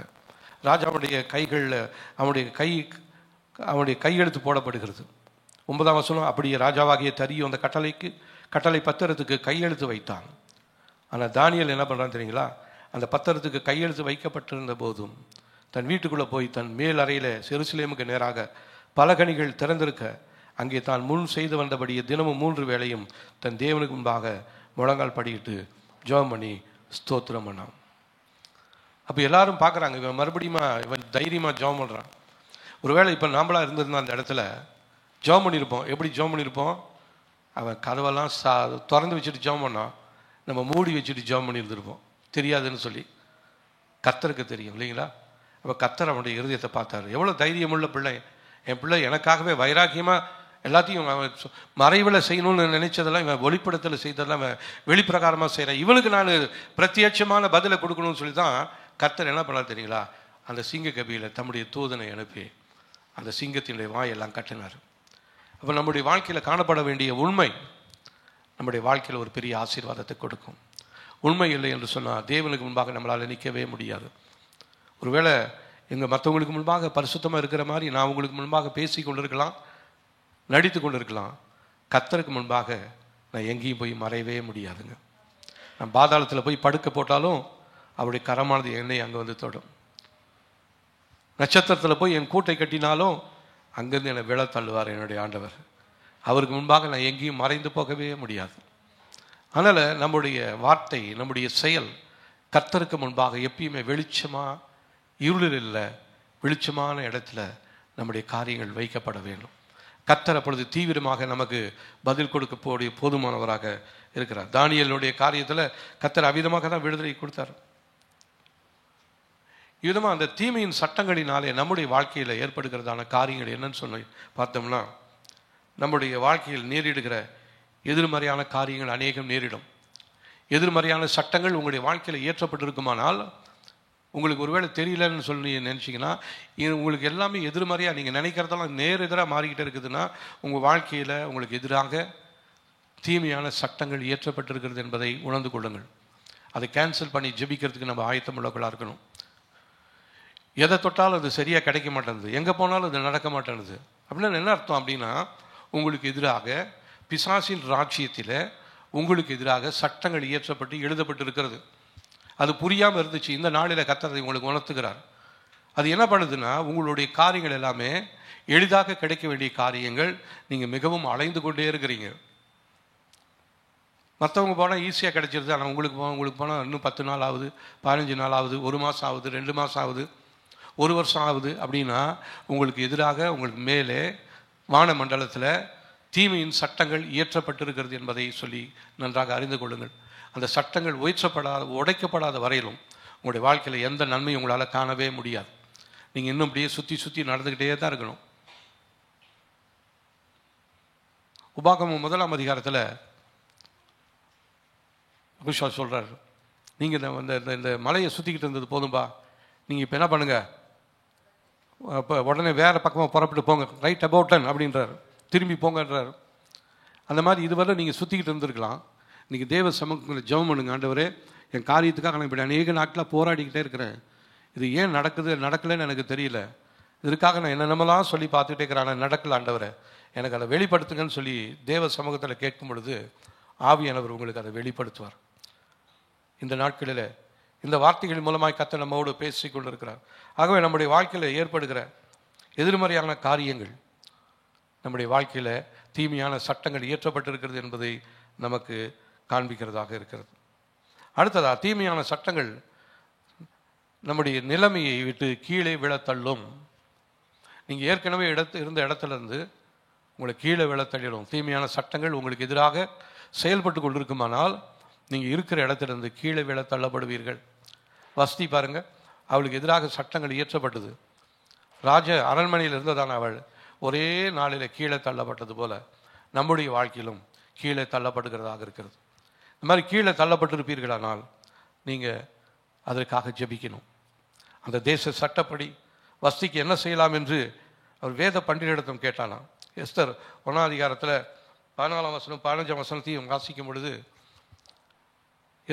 ராஜா கேட்குறாரு, இப்படி வஸ்தி இப்படி பண்ணிட்டால் என்ன பண்ணுறது? உடனே அவங்க சொல்கிறாங்க, அவளுக்கு மேலே வேற ஒருத்தரை கொண்டு வரலாங்க. எல்லாம் தீர்மானம் பண்ணுறாங்க. தீர்மானம் பண்ணி அவளை கீழே தள்ளுறாங்க. அங்கே ஒரு சட்டம் இயற்றப்பட்டிருக்கிறது. அவங்க அந்த சட்டம் இயற்றப்பட்டதற்கு காரணம் அவரை கீழே விழ தள்ளும்படியாக பிசாசினாலே ஏற்படுத்தப்பட்டதான ஒரு கொடூரமான ஒரு சூழ்நிலையாக இருக்கிறது. ஒருவேளை உங்களை கீழே தள்ளுற மாதிரி கீழே தள்ளியிருந்தா நீங்கள் கொஞ்சம் யோசிச்சு பாருங்கள், எனக்கு விரோதமாக எந்த சட்டம் ஏற்றப்பட்டிருக்குது, எந்த சட்டம் எனக்கு விரோதமாக இருக்கிறது, ஆண்டவர் அந்த சட்டத்தை மாற்றுங்க என்று சொல்லி தேவ சமூகத்தில் நீங்கள் ஜெபிக்கும் பொழுது கீழே தள்ளப்பட்டிருக்கிறதான உங்களை கர்த்தர் மேலே மாற்றப் போகிறார். கீழாக இருக்கிற உங்களை கர்த்தர் தலையாக மாற்றுவார். இதை செய்யாமல் நீங்கள் சும்மா இதை கீழாக இருக்கிறேன், மேலாகிறேன், வாழா இருக்கிறேன், தலையாக இருக்கிறேன்னு சொல்லிட்டுலாம் இருக்கிறதுல எந்த பிரயோஜனமும் இல்லை. ஏன் என்ன மேலே இருந்ததான நான் கீழே வந்துட்டேன், தலையாக இருந்ததான ஏன் நான் வாழா மாறிட்டேன், ஆனால் இதுக்கு மறைவிடமாக என்ன இருக்குது அதை எனக்கு வெளிப்படுத்துங்கன்னு சொல்லி நீங்கள் தேவ சமூகத்தில் கேட்கும் பொழுது தேவன் அதை உங்களுக்கு உணர்த்துவார். நிச்சயமாக உங்களுடைய குடும்பம் வாழ்க்கை பெறும், உயர்வு பெறும். இது இல்லைன்னா இன்னும் உங்களுடைய வாழ்க்கையில் தீமைகள் நடந்து கொண்டே தான் இருக்கும். அடுத்ததா, தீமையான சட்டங்கள் மனிதர்களுடைய லக்குக்கு எதிராக சொல்லப்படுகிறதான தீமையின் தீர்க்க தரிசனங்களாக இருக்கிறது. தீமையின் சட்டங்கள் உங்களுடைய லக்குக்கு எதிராக சொல்லப்படுகிற தீமையின் தீர்க்க தரிசனமாய் மாறுகிறது. நீங்கள் போய் ஒருத்தர் ஜெபம் பண்ணுவீங்க, அவர் சொல்லுவார், உங்களுக்கு இது சரியில்லைங்க, நீங்கள் இந்த பக்கம் இந்த வேலையை விட்டுருங்க, இந்த வேலையை பாருங்கன்னு சொல்லுவார். தீமையின் சட்டம் என்ன பண்ணுது, உங்களுக்கு தீமையான தீர்க்க தரிசனமாக மாறுகிறது. ஒருவேளை நீங்கள் தீர்க்க தரிசனத்தை மாத்திரம் நம்பிக்கிட்டே போய்கிட்டே இருந்தீங்கன்னா உங்களுக்கு எதிராக எழுதப்பட்டிருக்கிற தீமையான சட்டங்களை நீங்கள் உணர முடியாதபடிக்கு தீமையான சட்டங்கள் உங்களுக்கு தீமையான தீர்க்க தரிசனமாக மாறிடும். உங்களுடைய வாழ்க்கையில் கீழே விழுந்துருவீங்க. ஆனால் தேவன் என்ன சொல்கிறாரோ, தேவனுடைய வார்த்தைகள் என்ன சொல்லுதுன்னு சொல்லி நம்ம முற்றிலுமாக நம்ம ஆராய்ந்து பார்த்து பரிசுத்தப்படுத்தி நம்முடைய எல்லைகளுக்குள்ளாக பரிசுத்தாவுடைய ஆளுகை ஒப்பு கொடுத்து நம்ம ஜெபிக்கும் பொழுது கர்த்தர் நம்முடைய வாழ்க்கையில் காணப்படுகிற தீமையான சட்டங்கள் செல்லாதபடிக்கு அதை நிர்மூலமாக்கக்கூடிய வல்லமை இயேசு கிறிஸ்துவின் ரத்தத்திற்கு உண்டு. அடுத்ததா, தீமையான சட்டம் மிக வலியுள்ள காரியங்களை வாழ்க்கையில் ஏற்படுத்தும். வஸ்திக்கு ஏற்படுத்த வழி பாருங்க, கொஞ்சம் நஞ்சமாக சாதாரணமான வழி அல்ல, வேதனை அதிகமாக இருந்துச்சு. அதே போல் உங்களுடைய வாழ்க்கையில் வேதனை அதிகமாக இருக்குமானால் கர்த்தருடைய ஆசீர்வாதத்தில் அவர் வேதனையை கூட்டவே மாட்டாராம். அப்போ வேதனை அதிகமாக இருக்குதுன்னா நீங்கள் கொஞ்சம் யோசித்து பாருங்கள், என் வாழ்க்கையில் தீமையான சட்டங்கள் எது ஏற்றப்பட்டிருக்கிறது, ஏன் எனக்கு இப்படி வேதனை அதிகமாகிட்டு இருக்குது, ஆண்டவரே எனக்கு அதை வெளிப்படுத்துங்க என்று சொல்லி தேவ சமூகத்தில் கேட்கும் பொழுது கர்த்தர் நிச்சயமாகவே அதை உங்களுக்கு வெளிப்படுத்தி அல்லது உங்களுக்கு வெளியே வர கர்த்தர் விடுதலை தருவார். அடுத்ததா, தீமையின் சட்டம் நம்முடைய வாழ்க்கையில் உதவி செய்கிறவர்களை மறைந்து போக செய்யும். ஒருத்தவன் நமக்கு உதவி செய்யணும்னு நம்பி தான் வருவான். ஆனால் அந்த தீமையான சட்டம் என்ன பண்ணுன்னா, அந்த உதவி செய்கிற நபர்களை நாம் பார்க்க முடியாதபடிக்கு தடை பண்ணி விட்டுரும். தானியேல் 6ஆம் அதிகாரத்தில் பாருங்க, 12-14 வசனங்களை வாசிக்கும் பொழுது, பின்பு அவர்கள் ராஜாவுக்கு முன்பாக வந்து ராஜாவின் தாக்கீதத்தை குறித்து எந்த மனுஷனாகிலும் 30 நாள் வரையிலும் ராஜாவாகிய உம்மை தவிர எந்த தேவனை ஆனாலும் மனுஷனை ஆனாலும் நோக்கி யாதொரு காரியத்தை குறித்து விண்ணப்பம் பண்ணினால் அவன் சிங்கங்களின் கெபியில போடப்பட வேண்டும் என்று நீர் கட்டளை பத்திரத்தில் கையெழுத்து வைத்தீர் அல்லவா என்றார்கள். அதற்கு ராஜா, அந்த காரியம் மீதிருக்கும் பெருஷருக்கும் இருக்கிறது, மாறாத பிரமாணத்தின்படி உறுதியாக்கப்பட்டதே என்றான். அப்பொழுது அவர்கள் ராஜாவை நோக்கி, சிறைப்பிடிக்கப்பட்ட யூதயா தேசத்தின் புத்திரரில் தானியேல் என்பவன் உம்மையும் நீர் கையெழுத்து வைத்து கொடுத்த கட்டளையும் மதியாமல் தினமும் 3 வேளை தான் பண்ணும் விண்ணப்பத்தை பண்ணுகிறான் என்றார்கள். ராஜா இந்த வார்த்தைகளை கேட்டபொழுது தன்னில் மிகவும் சஞ்சலப்பட்டு தானியேலை காப்பாற்றும்படிக்கு அவன் பேரில் அவன் தான் மனதை வைத்து அவனை தப்புவிப்பதற்கு சூரியன் அஸ்தமிக்க மட்டும் பிரயாசப்பட்டு கொண்டிருந்தான். அப்பொழுது அந்த மனுஷர் ராஜாவிடத்தில் கூட்டமாய் வந்து, ராஜா கட்டளையிட்ட எந்த தாக்கீதும் கட்டளையும் மாற்றப்படக்கூடாது என்பது மீதி இருக்கும் பெருஷருக்கும் பிரமாணமாக இருக்கிறது என்று அறிவீராக என்றார்கள். இப்போ அவனை சிங்கக்கவியில் போடணும்னு சொல்லி ராஜா தான் கட்டளை கொடுக்குறாரு. ஆனால் அவனை சிங்கக்கவியில் போடுறது ராஜாவுக்கு பிரியமே இல்லை. தப்பு வைக்கணும்னு அவர் முயற்சி செய்து கொண்டே இருக்கிறாரு. ஆனாலும் பிரதானிகள் வந்து என்ன சொல்கிறாங்க, நீங்கள் தான் உங்கள் கையெழுத்தை வச்சு அந்த லெட்டரை எழுதியிருக்கிறீங்க, ஆர்டர் போட்டிருக்கிறீங்க, அதை மாற்ற யாராலையும் முடியாது. அப்போது உதவி செய்யக்கூடிய வல்லமையுள்ள ராஜாவாலேயே அந்த ஆர்டரை மாற்ற முடியல. உதவி செய்யக்கூடிய நபர்களை உங்களை விட்டு அகற்றி போட்டுருவாங்க. ஏன்னா உங்களுக்கு எதிராக தீமையின் சட்டங்கள் ஒன்று செயல்பட்டு கொண்டிருக்கிறது என்பதை மறந்து விடாதீங்க. ஆகவே கர்த்தர் அந்த சட்டங்களை மாற்றும்படியாய், உதவி செய்கிற கர்த்தர் உங்களுக்காக எழுப்பும்படியாய் நீங்கள் தேவ சமூகத்தில் நீங்கள் ஜெபிக்க வேண்டியது மிகவும் அவசியமானது ஒன்றாக இருக்கிறது. ஆகவே இந்த காரியங்கள் எல்லாம் இந்த தீமையின் சட்டங்களினாலே நமக்கு எதிராக செயல்பட்டு கொண்டிருக்கிறது. இந்த தீமையின் சட்டங்கள் நம்முடைய வாழ்க்கையிலிருந்து மாற்றப்படும்படியாக நாம் ஜெபிக்க போகிறோம். ஸ்தோத்திரம். நாம் யாவரும் எழுந்து நிற்போம். இந்த ஜெபத்தை நாம் சொல்ல போகிறோம். முதலாவது அவருக்கு நன்றி சொல்லுங்க. பரலோக பிதாவே சொல்லுங்க. பரலோக பிதாவே, நீர் சர்வலோக நியாயாதிபதியாய் இருக்கிறபடியால் உமக்கு நன்றி சொல்லுகிறேன். நம்மளுக்கு நியாயம் செய்கிற ஒருத்தர் நியாயாதிபதி உண்டு. அவர் சர்வலோகத்தின் நியாயாதிபதியாக இருக்கிறார். அவர் ஒரு நாளும் பொய் சொல்ல மாட்டார். உலகத்தினுடைய நியாயாதிபதிகள் மாறலாம், நியாய தீர்ப்புகள் மாற்றப்படலாம். ஆனால் உயர்ந்த இடத்திலிருந்து வருகிற உன்னத தேவனுடைய நீதி அது மாறாத நீதியாக இருக்கிறது. ஆகவே ஆண்டவரே உமக்கு நன்றி என்று சொல்லலாமா? ஹல்லேலூயா. நான் எனது குடும்பத்தை, வாழ்க்கையை, லக்கை உம் மண்டையில் அர்ப்பணிக்கிறேன். என்னுடைய எல்லா சூழ்நிலையின் மேலும் இயேசுவின் இரத்தத்தை தெளித்து நான் என் மேல், குடும்பத்தின் மேல், சந்ததியின் மேல் தேவனுடைய சித்தம் நிறைவேற அர்ப்பணிக்கின்றேன். நீர் எனக்கு விரோதமாக எழுதப்பட்ட அனைத்து தீமையின் சட்டங்களும் இயேசுவின் இரத்தத்தினால் அழிந்து போகும்படி இயேசுவின் நாமத்தில் சொல்லுகிறேன். பாருங்க, இன்னொரு வசனம் வாசிக்கிறேன் பாருங்க. கொலோசியருக்கு எழுதின நிருபத்தில்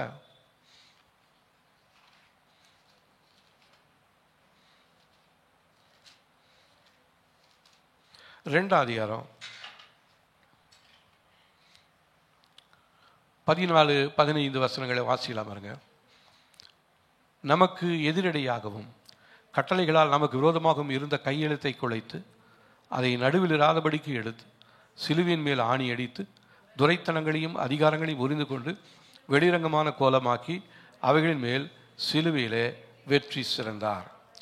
இப்போ இயேசு கிறிஸ்து என்ன பண்ணாரு? சிலுவையில் நமக்கு எதிராக எழுதப்பட்டிருந்ததான, பிசாசினால் எழுதப்பட்டிருந்ததான எல்லா கையெழுத்துக்களையும் குலைத்து போட்டு அந்த அதிகாரங்கள் எல்லாத்தையும் அவர் சிலுவையில் இரத்தத்தினால் அழித்து நமக்கு விடுதலையை தந்திருக்கிறார். ஆகவே அந்த தைரியத்தோடு நாம் இந்த வேளையில் ஜெபிக்க போகிறோம். ஹல்லேலூயா. ஸ்தோத்திரம் ஆண்டவரே.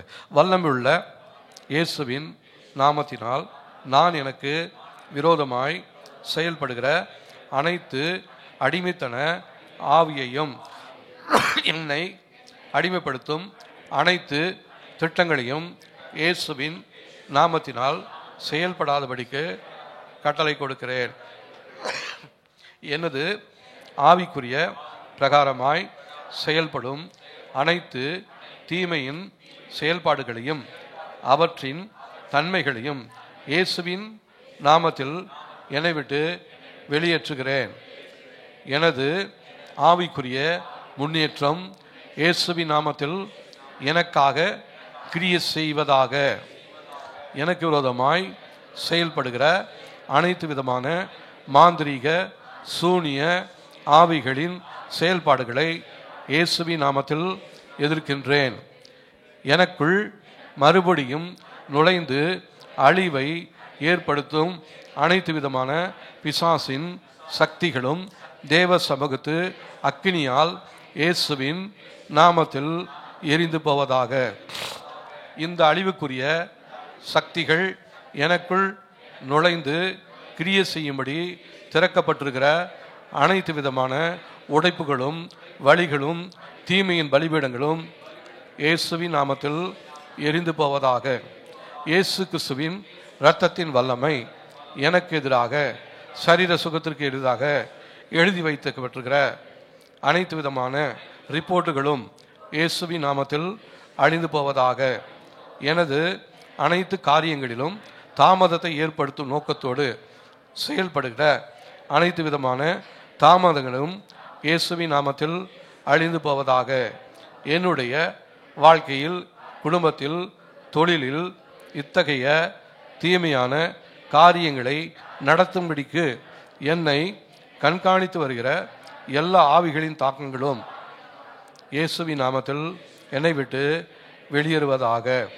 மொர்தெகாயின் முன்னேற்றத்தை தாமதப்படுத்தும்படிக்கு திருத்தி அமைக்கப்பட்ட அனைத்து விதமான தீமையான செயல்பாடுகளும் இயேசுவின் நாமத்தில் அழிந்து போவதாக.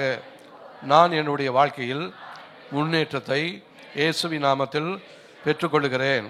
என்னுடைய வாழ்க்கையில் தோல்வியை ஏற்படுத்தும் நோக்கத்தோடு செயல்படுகிற அனைத்து விதமான தீமையான சட்டங்களும் இயேசுவின் நாமத்தில் மாற்றப்படுவதாக. எனது வாழ்க்கையில் பிசாசின் நோக்கங்களை செயல்படுத்துகிற நோக்கத்தோடு காணப்படும் எல்லா விதமான தீமையான நோக்கங்கள் இயேசுவின் நாமத்தில் அழிக்கப்படுவதாக. என்னுடைய வாழ்க்கையில், தொழிலில் எனது பாதுகாப்பை நிலையையும் சரிவர செய்ய முடியாதபடிக்கு அதற்கு எதிராக தீமையான சட்டங்கள் இயேசுவின் நாமத்தில் அழிந்து போவதாக. என்னுடைய திருமண வாழ்க்கைக்கும் சந்ததிக்கும் எதிராக செயல்பட்டு வருகிற அனைத்து விதமான சாத்தானின் தீர்ப்புகளும் இயேசுவின் நாமத்தில் நான் மறுக்கின்றேன். வல்லமையுள்ள இயேசுவின் நாமத்தினால் பிசாசின் அனைத்து முயற்சிகளும் இயேசுவின் நாமத்தில் செயலிழந்து போவதாக. எனக்கும் குடும்பத்திற்கும் எதிராக மறுப்பையும் எதிர்ப்பையும் தோல்வியையும் தரும்படி செயல்படுகிற அனைத்து விதமான தீமையான சட்டங்களும் இயேசுவின் நாமத்தில் உடைந்து போவதாக.